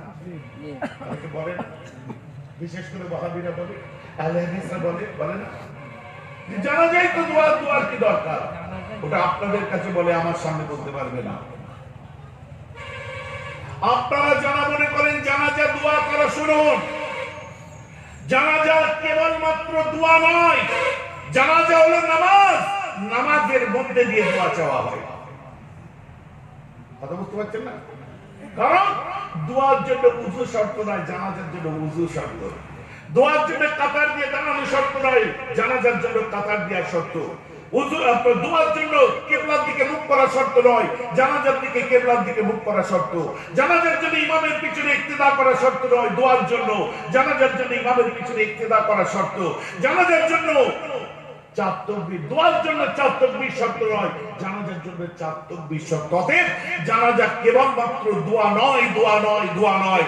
জানাজা হচ্ছে নামাজ, নামাজ, নামাজ। কথাটা বুঝতে পারছেন কি পারছেন না? এখন আপনারা বলবেন, তাহলে জানাজায় রুকু সিজদা নেই কেন? আমার আল্লাহ শিরক পছন্দ করেন না, আর শিরকের গন্ধ যেখান থেকে বার হয় আমার আল্লাহ সেটাও পছন্দ করেন না। সামনে একটা মাইয়েত, একটা লাশ থাকবে, আর সেখানে যদি রুকু সিজদা করে, ওই রুকু সিজদার মধ্যে থেকে শিরকের গন্ধ বার হতে পারে। তাই জন্য আল্লাহ জানাজার নামাজের মধ্যে রুকু সিজদা রাখেন। যেমন নাকি যে আযানের পরে নামাজ হয়নি, তেমনি যে নামাজের মধ্যে রুকু সিজদা নেই। যখন আপনি জন্মেছিলেন কানে আপনার আযান দিয়েছিল, দিয়েছে না দেয়নি? আর এক কানে ইকামত দিয়েছে, নামাজ কই? আপনার মওতের পরে কিন্তু নামাজ আদায় হচ্ছে, বলেন না সুবহানাল্লাহ। সেই আযানের নামাজ মওতের পরে আদায় হচ্ছে, কিন্তু রুকু সিজদা নেই। বোঝাবার জন্য আমি বললাম। এমন মুসলমান খেয়াল করে শুনেকে দিন দিন দুনিয়ার বাদশাহ কায়ে নামদার বলছেন, আখেরি জামানায় দুনিয়ার মধ্যে ধর্মকে নিয়ে অনেক রকম মতামত আসতে আরম্ভ করে দেবে। ধর্মকে সামনে রেখে বহু মানুষ নিজের স্বার্থ সিদ্ধি করবে, ধর্মকে সামনে রেখে নিজেরা নিজেদের মতো মন মতো চলবে, আর নিজের মুখের বাণীগুলো আমার হাদিস বলে চালাতে থাকবে। আমার ধর্মের দোয়াই দিয়ে আমার অনেক ভালো কাজগুলো তারা বন্ধ করতে চাইবে। জানবে তারা কখনো মুসলমান হতে পারে না, ধর্মের নাম বানানো ওদেরকেই বলা হচ্ছে মুনাফিক। আর এমন ধরনের মানুষ যখন দেখতে পাবে, জানবে তোমাদের কাছে কিয়ামত এসে গেছে। এখন কিন্তু এমন মানুষ আমরা দেখতে পাচ্ছি, আমরা ভাববো না কিয়ামত এসে গেছে, টাইম আছে, কিন্তু কাছাকাছি তো নাকি।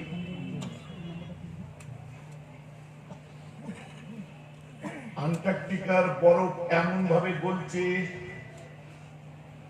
সেই বরফ গলার পরে ভয়ঙ্কর একটা পরিস্থিতি তৈরি হয়েছে যে আগামী 24 বছরের মধ্যে কলকাতা, চীন এবং ইস্টার্ন জোন টোটাল ভেসে যেতে চলেছে। আর মাত্র 24 বছর বাকি আছে। সায়েন্টিস্টরা বলছে আন্টার্কটিকার বরফ গললে আগে এই দেশগুলো এফেক্টেড হবে। আর ভারতের মধ্যে কলকাতার নাম আগে বলছি,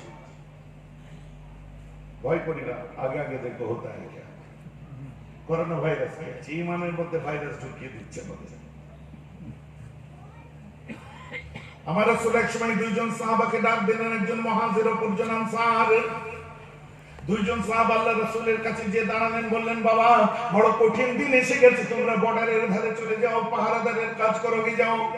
দিনকাল খারাপ পড়েছে, একটু পাহারাদার হয়ে যাও, মানুষকে আরামে ঘুমাতে দাও। এই কথা বলা মাত্রই মুহাজির আর আনসার 2 সাহাবা বার হয়ে চলে যায়।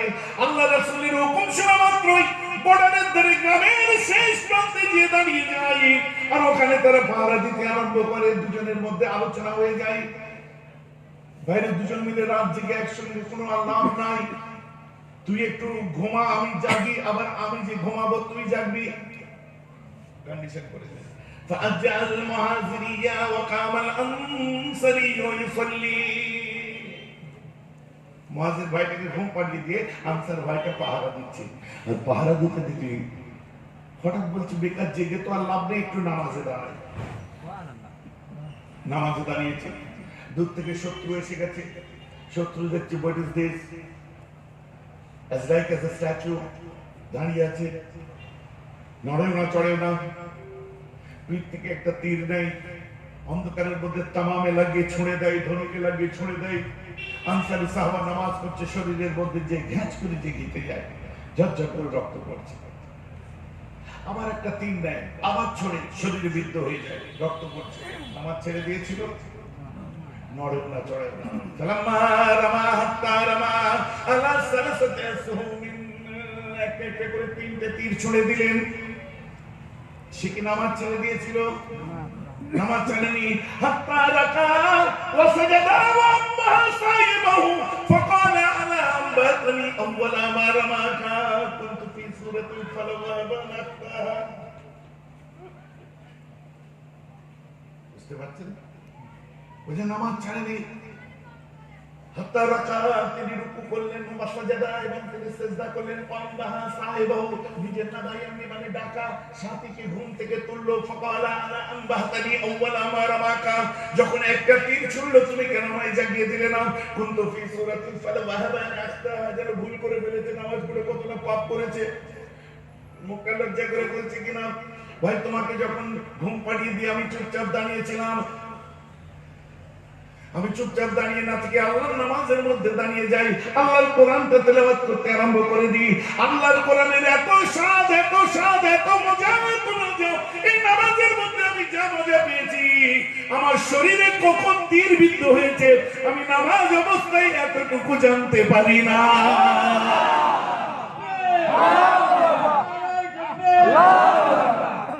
নামাজ পড়লে তারা কি মনের মানুষ ছিলেন তারা? তাই বলছে নামাজ পড়ার নাম ইসলাম নয়, রোজা রাখার নাম ইসলাম নয়, হজ করার নাম ইসলাম নয়, যাকাত দেওয়ার নাম ইসলাম নয়, ইবাদতের নাম ইসলাম নয়। ইসলামের মধ্যে নামাজ, ইসলামের মধ্যে রোজা, ইসলামের মধ্যে হজ, ইসলামের মধ্যে যাকাত, ইসলামের মধ্যে এগুলো, নামাজ পড়ার নাম ইসলাম নয়। ইসলামের মধ্যে নামাজ আছে, ইবাদত করার নাম ইসলাম নয়। ইসলামের মধ্যে ইবাদত আছে। এখন আপনি যে ইবাদত করছেন, আপনি যে নামাজ পড়ছেন, আপনার নামাজের মধ্যে ইসলাম আছে কিনা, আপনার ইবাদতের মধ্যে ইসলাম আছে না নেই, ওটা নির্ভর করছে আপনি মানুষ কেমন তার উপরে। বুঝে গেল কথাটা? আপনারা বুঝতে পেরেছেন? বুঝতে পারেননি? আরেকবার বলুন, আমি আপনি যে ইবাদত করছি, ইবাদতের মধ্যে ইসলাম আছে? আমি আপনি নামাজ পড়ছি, নামাজের মধ্যে, আমার আপনার নামাজের মধ্যে ইসলাম আছে কি নেই, ওটা নির্ভর করছে আমি আপনি মানুষটা কেমন। মানুষের পয়সা মেরে যে করছি না তো, দাঁত দেনা করে দিচ্ছি না তো, মানুষের মনে কষ্ট দিয়ে ঘুরছি না তো। আমি নামাজ পড়ছি, মসজিদের পাশ দিয়ে একজন হেঁটে যাচ্ছে আর আমাকে দিকে বুকে হাত ঘোরাচ্ছে। কি হলো রে? ও নামাজ পড়ছে? হ্যাঁ পড়ছে তো, তোর কি? না, আমাকে এমন একদিন মা তুলে একটা গালাগাল দিয়েছিল না, আমার বুকটা ফেটে গেছিল জানিস। আমার মা দুনিয়ায় নেই, আল্লাহ হেদায়েত দিয়েছে, ভালো হয়েছে। আমার আল্লাহ বলছে, এই তুই আমায় খুশি করতে এসেছিস, যা ওর বুকে যেভাবে চোট দিয়েছিলি, বুকে যেরকম তীর বেঁধেছিলি, কথার তীর, আর ওর কানের কাছে মুখটা নিয়ে বুকে করে জড়িয়ে ধরে বল, ভাই আমাকে আল্লাহর রাস্তায় তুই মাফ করে দে। আমার রাসূল বলছে, বান্দাকে খুশি রেখে আল্লাহকে সেজদা করো, তুমি সেজদায় যাওয়ার আগে আল্লাহ কবুল করবে। কথাটা বুঝে গেছে না? নেই বুঝে গেছে না? যায়নি? বুঝতে পেরেছেন? সব বেকার হয়ে গেল, বালির পা। গত দুদিন আগে বাংলাদেশে আমি একটা জিনিস দেখলাম, অবাক হয়ে গেলাম। আমি একটা দোকান থেকে ওই মেলামাইনের সেট কিনছি, বুঝলেন?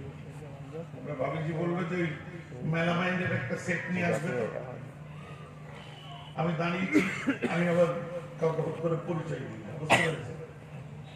পরিচয় দিয়ে তার ওই এক গ্লাস থামস আপ ঝেড়ে খেয়ে আমার লাভ। আমি চুপচাপ থাকি, ভাই যেটা সলিড দাম হয় তুই নিয়ে নেবে।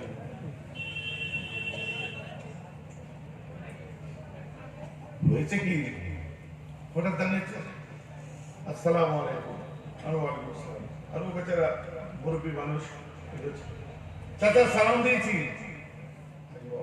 সালামের রিমাইন্ডার, গুড, সালাম দিয়েছি চাচা, মানে সালামের রিমাইন্ডার দিয়ে, ওয়ালাইকুম আসসালাম বাবা। আছেন তো না? আসি থাকেন, হ্যাঁ আমি এসে নামাজটা পড়ে এসে আপনার সাথে কথা বলবো। বুড়োটা মানে মুরব্বী, বুড়ো না, পেটিটা এরকম বাচ্চার ঢঙের নামাজ। চাচা বলতে নেই না বাবা, কি বলবো বল কি বলে, আমি একা থাকলে কোনোদিন এসে কথা কয় না, আর আমার দোকানে একটা কাস্টমার থাকলে বা কেউ অন্য কেউ থাকলে খালি বলে আমি নামাজ পড়ে এসে কথা বলবো। তার মানে মানে ওই ইদানিং নামাজ ধরেছে তো তাই শোনাচ্ছে আমি নামাজ ধরেছি। ঢং করো না, ঢং করে। আমাদের এর মধ্যে এরকম কয়েকজন হলে হতে পারে, বেশি দু একজন নামাজ পড়বে কম, অ্যাডভার্টাইজ করবে বেশি।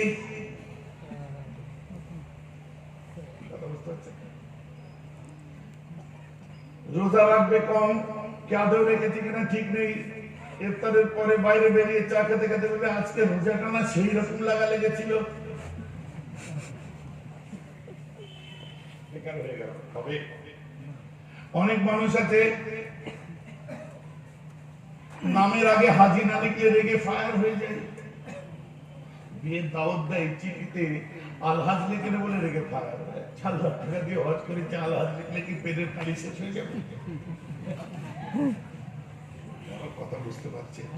আমার নবীজি বলছেন ইন্টারেস্টিং ব্যাপার, এক শ্রেণীর মানুষ আছে যারা জান্নাতে যাওয়া তো দূরের কথা, আমি বিশ্বনবী মুহাম্মদ বলছি ওদের নাকে জান্নাতের গন্ধ পর্যন্ত, সেন্ট পর্যন্ত পৌঁছাবে না। তারা কি অ্যান্টি সোশ্যাল, তারা কি আনসিভিলাইজ, তারা কি চোর, তারা কি ডাকাত, তারা কি লুটেরা, তারা আল্লাহ রাসূল বলছেন বালহুম ইউসাল্লুন, নারী তারা চোর নয় বরং তারা নামাজি, ওয়ায়াসুমুন এবং তারা রোজা, ওয়ায়াহুজ্জুন এবং তারা হাদিসায়ে লাম ইয়াতিদালাহু রিহুন ফিল জান্নাহ। তথাপি আমি মুহাম্মদ বলে দিই ওদের নাকে জান্নাতের সেন্ট পর্যন্ত পৌঁছাবে না। বলুন নাউযুবিল্লাহ। ভাবছেন যে আমি করে ফেলেছি, নামাজ পড়ছি, রোজা রাখছি, এই করছি। কখন আপনি নামাজ পড়বেন আপনার কেউ জানবেন। আপনি ইবাদত কার করেন? আল্লাহ। নামাজ কার পড়েন? আল্লাহ। আপনি আর আপনার আল্লাহ জানলেই হয়ে যাবে।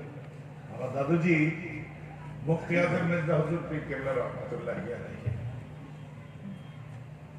এতবার আমরা ওনাকে ধরে ফেলি চুনার কালাম, চাক্ষুষ ধরে ফেলেছি। যখনই ঘুরিয়ে আব্বা বলেছেন বা আমি বলেছি,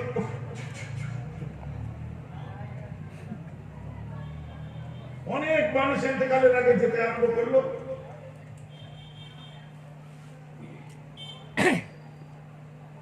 তা আমি ছিলাম আর আমার বড় ভাই ইমরান ভাই ছিল।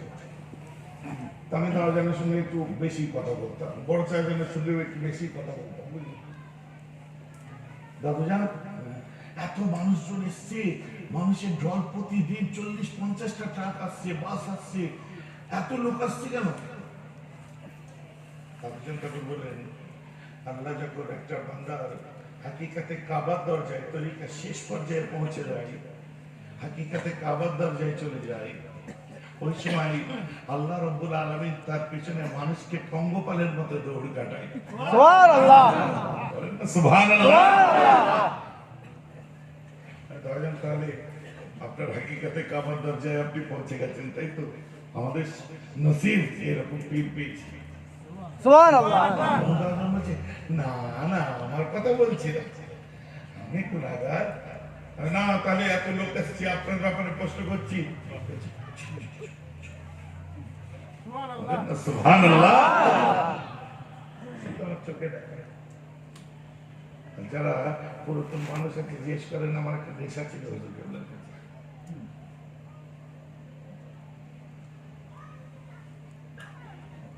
বুঝতে পারছেন এই যে রিয়া হয়ে গেল, লোক দেখানো ব্যাপার হয়ে গেল, আর লোক দেখালো তো মানুষের জন্য হয়ে গেল, লোকই কথা হয়ে গেল, বুঝুতি দেখানো হয়ে গেল, ওসব লাভ কি আছে?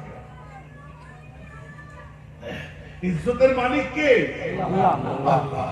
ইজ্জত পাওয়ার জন্য আপনাকে একদম 10-এ 10 পেতে হবে না, 10-এ 10 পাবেন। আবার পরে দেখবেন এমন ভাবে আপনি লাফালেন আর পরেই দেখছেন যে একদম 10-এ 3 কোনো দরকার নেই। আপনি এমন ভাবে ইবাদতটা করবেন, এমন ভাবে চালচলনটা রাখবেন, একটা অ্যাভারেজ মার্কস যেন আপনি সবসময় ক্যারি করতে পারেন। 10-এর মধ্যে 7, 8, 9 ঠিক আছে, এটা ক্যারি করতে হবে, এরকম বুঝতে হবে।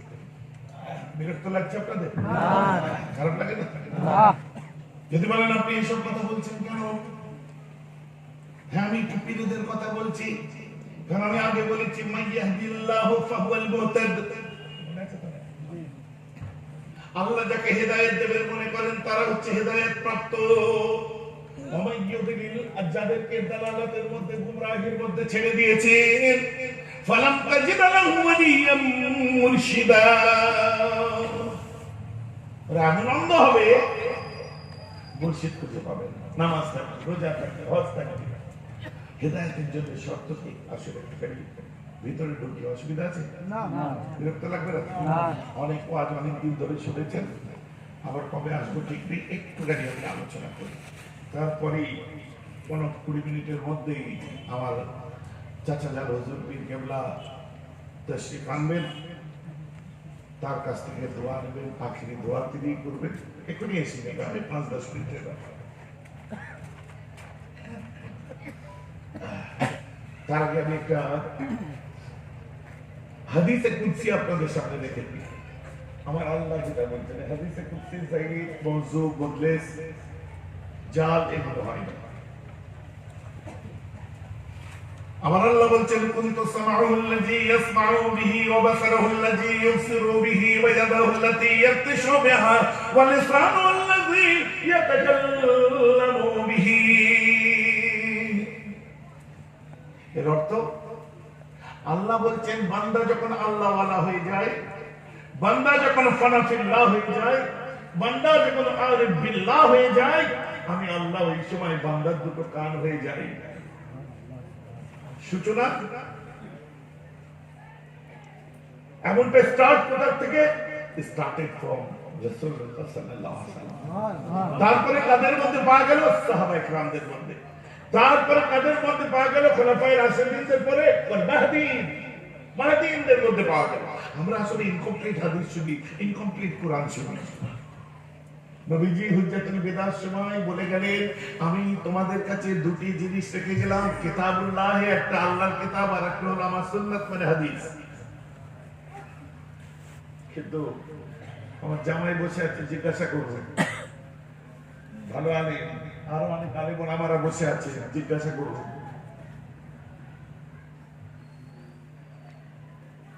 জুয়াল মাহদীন কোথায় গেল?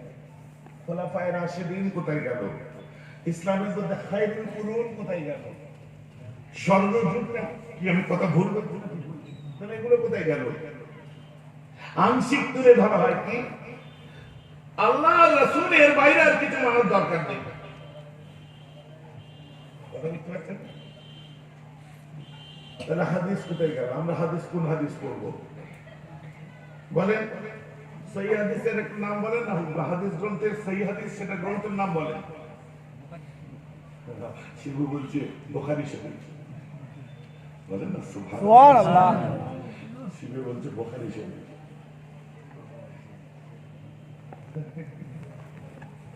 আর একবার সবাই ওর জন্য বলুন মারহাবা, সবাই বলুন মারহাবা। ও ইসলামিক জ্ঞান এত রাখে, অনেক মুসলিম ছেলে অত জ্ঞান রাখে না। কথা বুঝতে পারছেন? আমরা একদম ঠিক আমি কোথায় যাব না যাব ঠিক আগে থেকে খবর নিয়ে বসতে হবে। বাড়ির সবাই আমাকে ভালোবাসে। যেটা বলছি, এই যে বুখারী শরীফ, এটা কি কোনো সাহাবা লিখেছেন? এটা সাহাবাদের লেখা না। এটা লিখেছেন কে? হুজুররা লিখেছে, আল্লামা লিখেছে, আইমায়ে দ্বীনদের মধ্যে থেকে একজন লিখেছে। রাসূল তো লিখেছেন। মুসলিম শরীফ ইমাম লিখেছে, তিরমিজি শরীফ ইমাম লিখেছে, নাসাই শরীফ ইমাম লিখেছে, ইবনে মাজাহ ইমাম লিখেছে, তিরমিজি শরীফ ইমাম লিখেছে, আবু দাউদ শরীফ ইমাম লিখেছে, মিশকাত শরীফ ইমাম লিখেছে।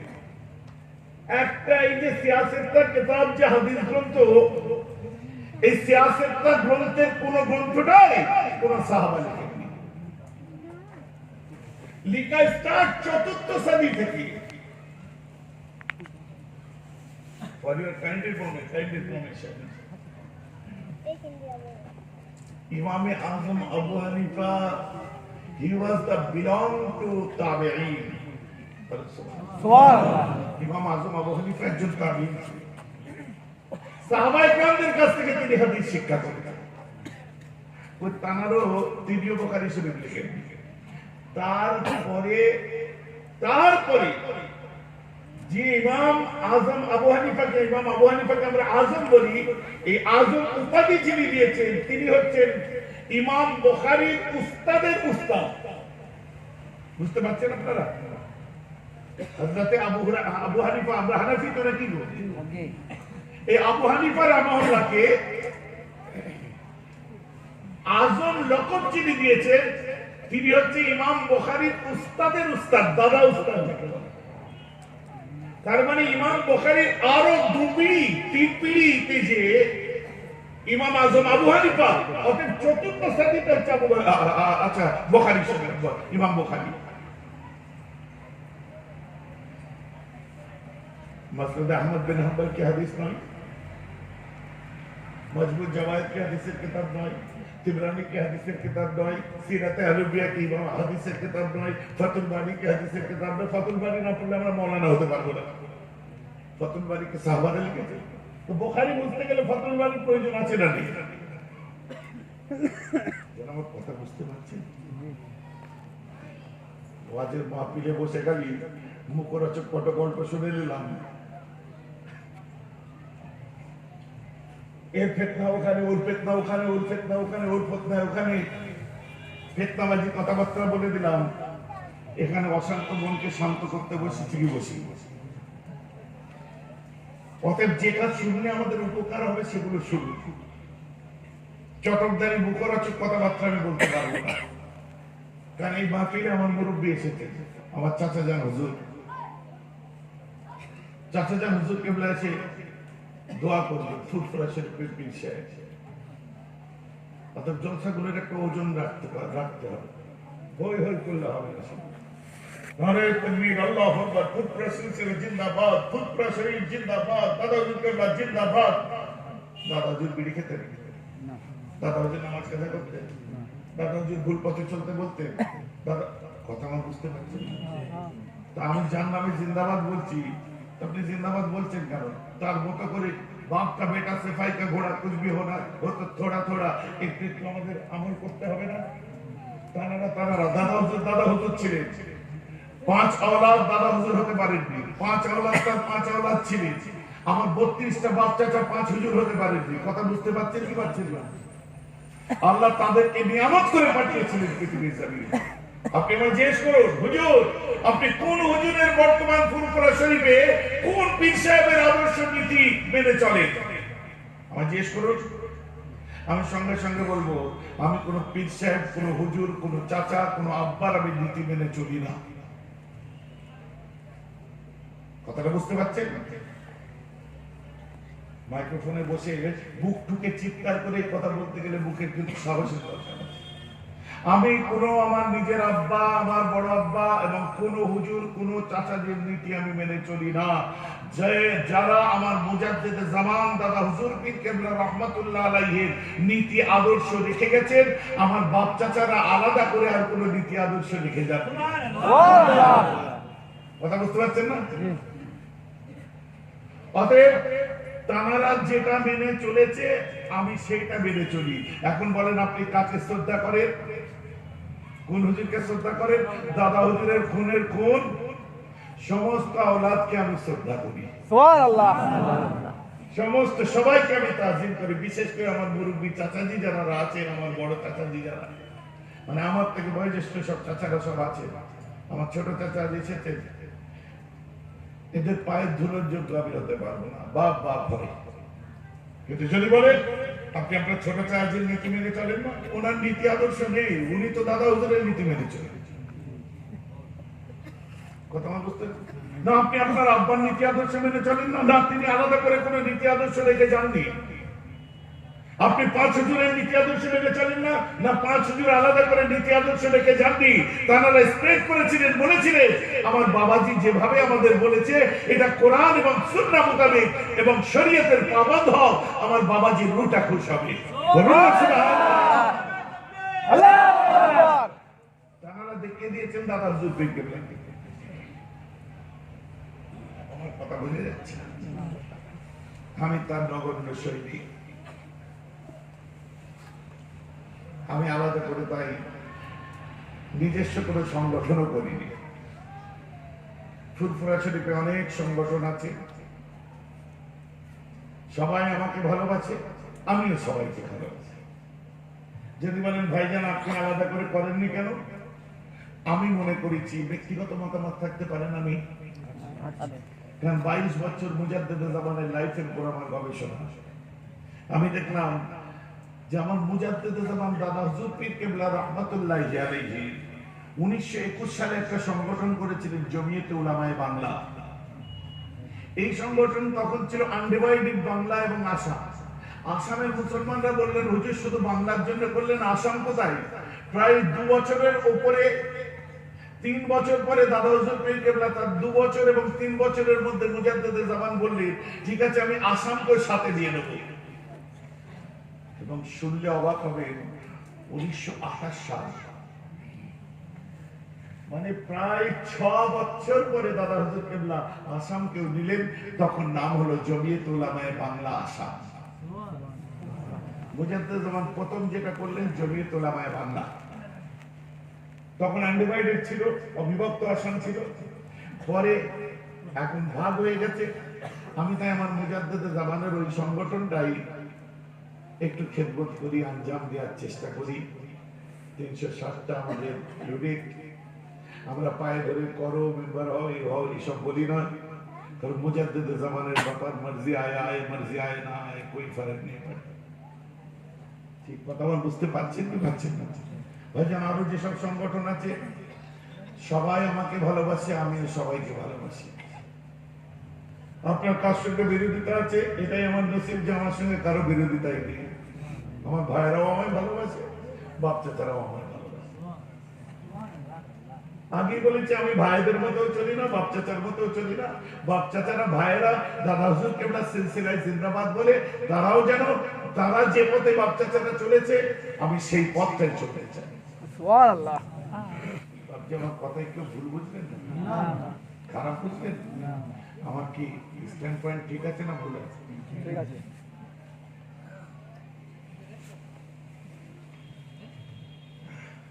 তবে হ্যাঁ মুজাদ্দেদে জামান দাদা হুজুর পীর কেবলার আওলাদদেরকে খুনের খুন যারা, বৈশাখ আল্লামা হুজুরের আওলাদ খুনের খুন যারা, বজলুর রহমান দাগাপুরি হুজুরের আওলাদ খুনের খুন যারা, এবং দাদা হুজুরের যত মুরিদ খোলাফাদের রক্তের রক্ত যারা, তাদেরকেও আপনারা শ্রদ্ধা করবেন। এই কথা বুঝতে পারছেন না? তাদেরকে ভালোবাসবেন। কোন রকম ফিতনা ফাসাদের মধ্যে নাক গলিয়ে নিজেরা গুনাহগার হবে না। আমাকে কোন এক সময় কেউ বলেছিল যে আপনি এখানে কোনো কথা বলছেন না, এরকম চলছে মানে বাগে বাগে লড়াই হচ্ছে, আমি তো ছাড়বো না। এসে বলেছিল তুই কিছু বল বাপ, বাগে বাগে লড়াই আর আমি তো ছাড়বো না। তো বাগের লড়াই আমি যেতে চাই না, একটা থাবা করলেই শেষ হয়ে যাবে।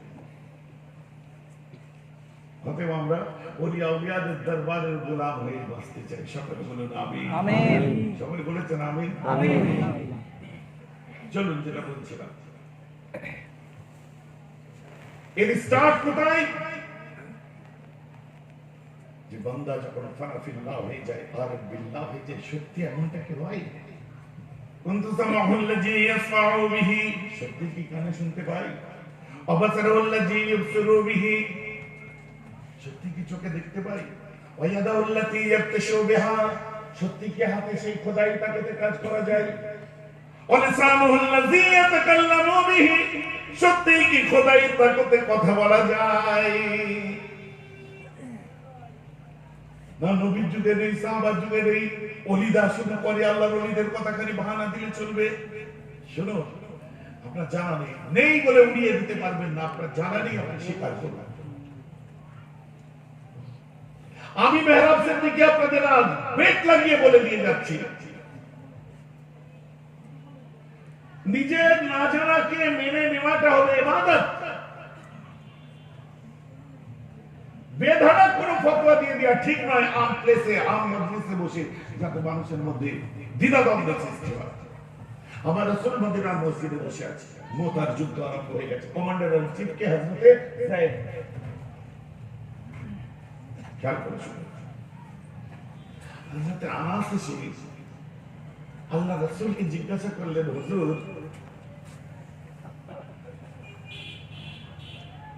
মোতার প্রান্ত এখান থেকে 15 দিনের দূরে রাস্তা, যুদ্ধ কেমন হচ্ছে, ওরা তো চলে গেল, এখন কি অবস্থা হুজুর? আল্লাহ রাসূল এই সময় বলতে আরম্ভ করে দিলেন, قال معي النبي عليه الصلاة والسلام زائدا وزافرا وابن رواحة للناس قبل أن يأتيهم خبرهم فقال أخذ الراية زائد فوصبا حتى أخذ الراية سيف من سيوف الله يعني خالد بن الوليد حتى فتح الله عليهم। আল্লাহ রাসূল বলছে, আনাস তুমি যুদ্ধের অবস্থা শুনবে? বলছে, হ্যাঁ হুজুর শুনবো। আমার রাসূল বলে, এই সময় দেখতে পাচ্ছি ইসলামের তলোয়ারটা জাফরের হাতে আছে, পাগলের মতো জাফর যুদ্ধ করছে, একসাথে ইসলামের ঝান্ডাকে উড়াচ্ছে। আল্লাহ রাসূল বলে, জাফর শহীদ হয়ে গেল। না না না, ইসলামের ঝান্ডা পড়ে যায়নি। ইবনে রাওয়াহার হাতে ইসলামের ঝান্ডা আছে, ইবনে রাওয়াহা এক হাতে তলোয়ার চালাতে, এক হাতে ঝান্ডা উড়াচ্ছে। আল্লাহ রাসূল বলে, ইবনে রাওয়াহা শহীদ হয়ে গেল। না না না, ইসলামের ঝান্ডা জমিনে পড়ে যায় না, ওটাকে হযরতে যায়েদ তুলে নিয়েছে, পাগলের মতো যুদ্ধ করছে, এক হাতে ইসলামের ঝান্ডা উড়াচ্ছে। আল্লাহ রাসূল বলেন, যায়েদ শহীদ হয়ে গেল। না না না, ইসলামের ঝান্ডা জমিনে পড়ে যায় না, বরং যার লকব, যার উপাধি হচ্ছে আল্লাহর তলোয়ার, তার হাতে আছে ইসলামের তলোয়ার, ওর নাম হলো খালিদ বিন ওয়ালিদ। আল্লাহ তাআলা এই খালিদের দিকে, সত্যের দিকে, হকের দিকে, আল্লাহ আমি মুহাম্মদ দেখতে পাচ্ছি, আমরা মুসলমানরা জয়ী হয়ে গেছি। কেন? আল্লাহ রাসূল তো 15 দিনের দূরে রাস্তা, মসজিদে বসে আছে, কি করে দেখলে? তাহলে নবীর যুগে ছিল না, বলবেন না? সব থেকে বড় ফানাতিল্লাহ যদি কেউ হয় তো আমার রাসূলুল্লাহ। কথা বুঝে যাচ্ছে তো নাকি?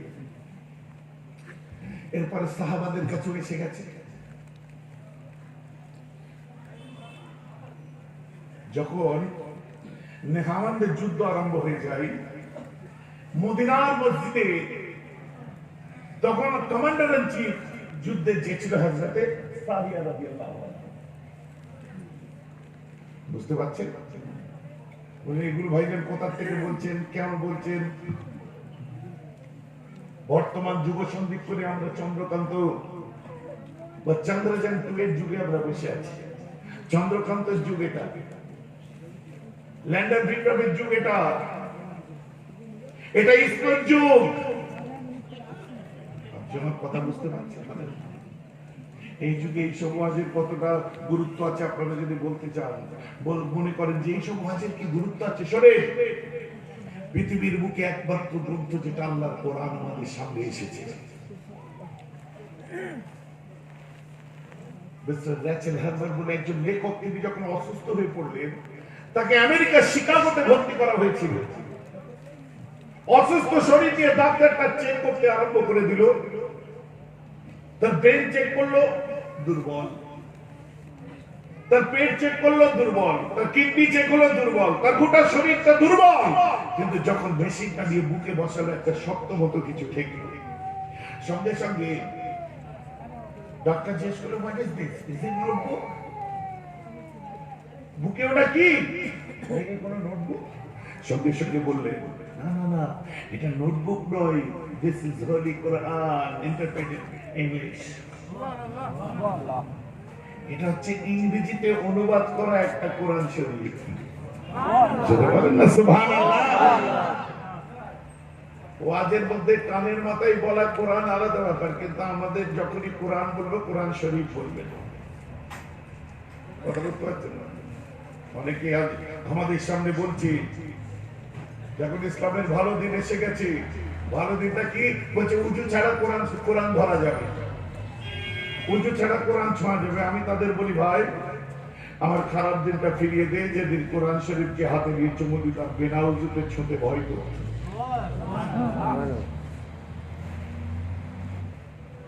আমাকে ওই আমার এই ভালো দিনের দরকার নাই, আমাকে ফিরিয়ে দাও সেই আপনার খারাপ দিনটা, যে দিনটাই মুরব্বীদের দেখলে আমাদের কাঁচা করে দিয়ে হাঁটুর নিচে কাপড় নামিয়ে দিতাম, মুরব্বীদের দেখলে বিড়ি লুকিয়ে দিতাম। আর সেই দিনটা ফিরিয়ে দিন, যে দিনটা কবরস্থানের দিকে ফিরে থুতু ফেলতে আমাদের ইতস্তত লাগতো। কথা ঠিক না বল? ভালো দিন এসেছে, কবরস্থানের দিকে মুখ করে চেন খুলে দাঁড়িয়ে আছে। বলছে ইসলামের মধ্যে মডেল কি এসে গেছে, ওসব কুসংস্কার। সুসংস্কারটা আমাকে আপনি জানিয়ে দিন, মূল সংস্কার কি সেটা বলে দিন, সেটা সম্পর্কে সবজ্ঞ।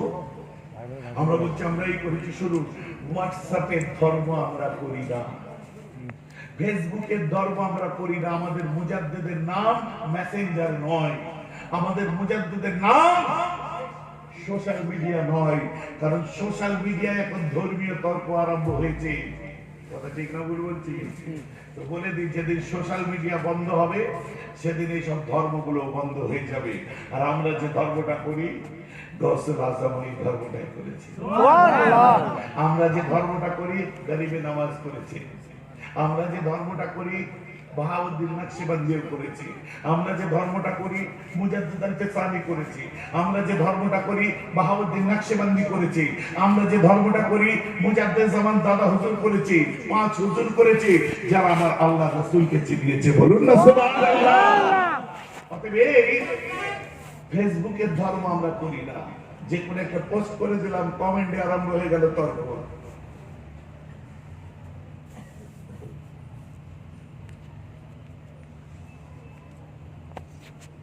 এইসব জায়গা থেকে আপনারা পরেজ করুন, বিতর্ক ফেসবুকে করবেন।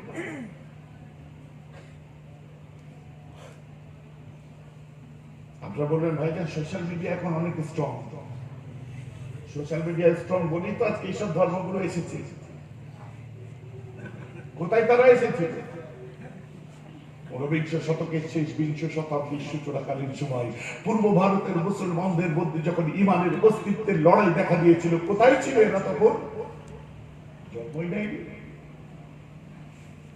আচ্ছা, বলিয়া উলিয়া বুজুর্গানের দিন দিন শ্রমকে বেকার গেছে এটা মনে করবেন না। বলছে আপনার বুকে কি? বলছে দিস ইজ হোলি কোরআন। আপনার বুকে কেন? বলছে আমার গবেষণার মধ্যে এটা অনেক বড় কাজ দেয়। অতএব শুধু আমি নয়, ওয়াশিংটনের নাসা থেকে আরম্ভ করে পৃথিবীর যত বড় বড় বৈজ্ঞানিকরা আছে, যেখানে সমস্যা তৈরি হয় কোন সমাধান পৃথিবীতে যখন পায় না, তখন মুসলমানদের কোরআনটা খুলে দেখলে ওই সমস্যার সমাধানটা পেয়ে যায়।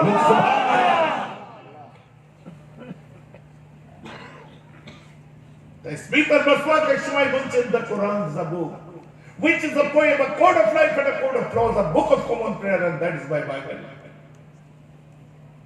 Only all in one, and is reverenced by a large section of humanness as miracle of purity, as miracle of piety, as miracle of style, as miracle of wisdom, and as miracle of truth. All miracles committed by one man, Prophet Muhammad. Subhanallah. পৃথিবীর বুকে যে গ্রন্থের কোনো তুলনা হয় না, সব কিছু ওই কোরআনের মধ্যে আছে। সত্যের অলৌকিকতা আছে, জ্ঞানের অলৌকিকতা আছে, আর সব এসেছে মুহাম্মাদের দ্বারা। হায় রে মুসলমান! আর আমাদের হুজুররা কখন বলছে ফেসবুকে দেখছে, কে বলছে নবীর 6 প্যাক, বলছে হেভি বক্তা। কে বলছে আম্মাজান খাদিজার সামনে দাঁত ভাঙা ছিল, কেউ বলছে তিনি আপনার কি বলে ইনটেক ছিলেন না, নাউজুবিল্লাহ বললেন। কি হলো? খুব তো লাফাচ্ছিলেন। এখন এইসব কথাগুলো শোনার পর লাফানো বন্ধ হয়ে গেল কেন? আচ্ছা, নতুন নতুন দেখলে খুব ভালোই লাগে, যখন আসল রূপ দেখা যায় তখন বলতে হয় না, অটোমেটিক তওবা পড়ে ফিরে আসে। আর দেখবেন ফেসবুকের বক্তা কি কথা বুঝতে পারছেন না, খুব ফেসবুকে লাফাচ্ছে না, বাপরে এই সেই অমুক তমুক। তো তোমার এখানে তো দূরের কথা, যেখানে বেরিয়েছে সেখানে আর কোনো পাত্তা নেই। আউট দেশ থেকে। আমার রাসূল কোনদিন নারী দেহ লোভী ছিলেন না। আজ অনেক ক্ষেত্রে বলা হয় আম্মা জান আয়েশাকে অত কম বয়সে বিয়ে করলেন কেন? আমি চিন্তায় পড়ে গেছিলাম, আমি খুব টেনশন করেছিলাম যে সত্যি তো কেন।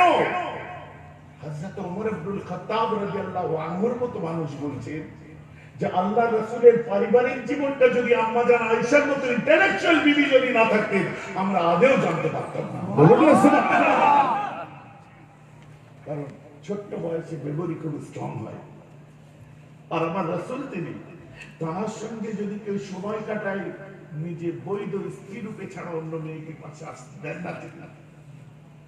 কথা বুঝতে পারছেন না? এবং আম্মা জান আয়েশার শরীরের গঠন যখন জওয়ানিতে আসেনি, আমার রাসূল আম্মা জান আয়েশাকে স্পর্শ করেছে এ কথা কোনোভাবে প্রমাণিত নয়। বলেন না সুবহানাল্লাহ। এই যে আমার রাসূল বাড়িতে কি করতেন, যে আপনার জুতো সেলাই করতেন, কাপড় সেলাই করতেন, স্ত্রীকে হেল্প করতেন, আনাজ কেটে দিতেন, বা একুল মাল খাদেম, আপনার এই সমস্ত আম্মা সব আম্মা জান আয়েশা বলেছেন।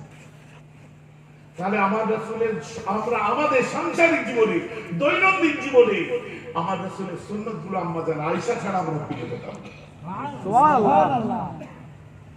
আজকে আমরা যে শবে বেরাতের সময় বার হচ্ছে, জিয়ারত করছি, আম্মা জান আয়েশা না থাকলে আমরা করতে পারতাম না। আম্মা জান আয়েশা একটা ইন্টেলেকচুয়াল। আল্লাহ রাসূলের যত আম্মাজি মানে স্ত্রী ছিলেন, আমাদের আম্মা জান জানারা ছিলেন, প্রত্যেকেই কিন্তু হয় কারো স্বামী শহীদ হয়েছিলেন, তালাকপ্রাপ্তা ছিলেন, বা কিছু ছিলেন আমার রাসূল তাদের সাহারা হয়েছে, তারা আমাদের উম্মাহাতুল মুমিনিন, আমাদের প্রিয় পাক আম্মা জান হয়েছে। বলুন তো সুবহানাল্লাহ।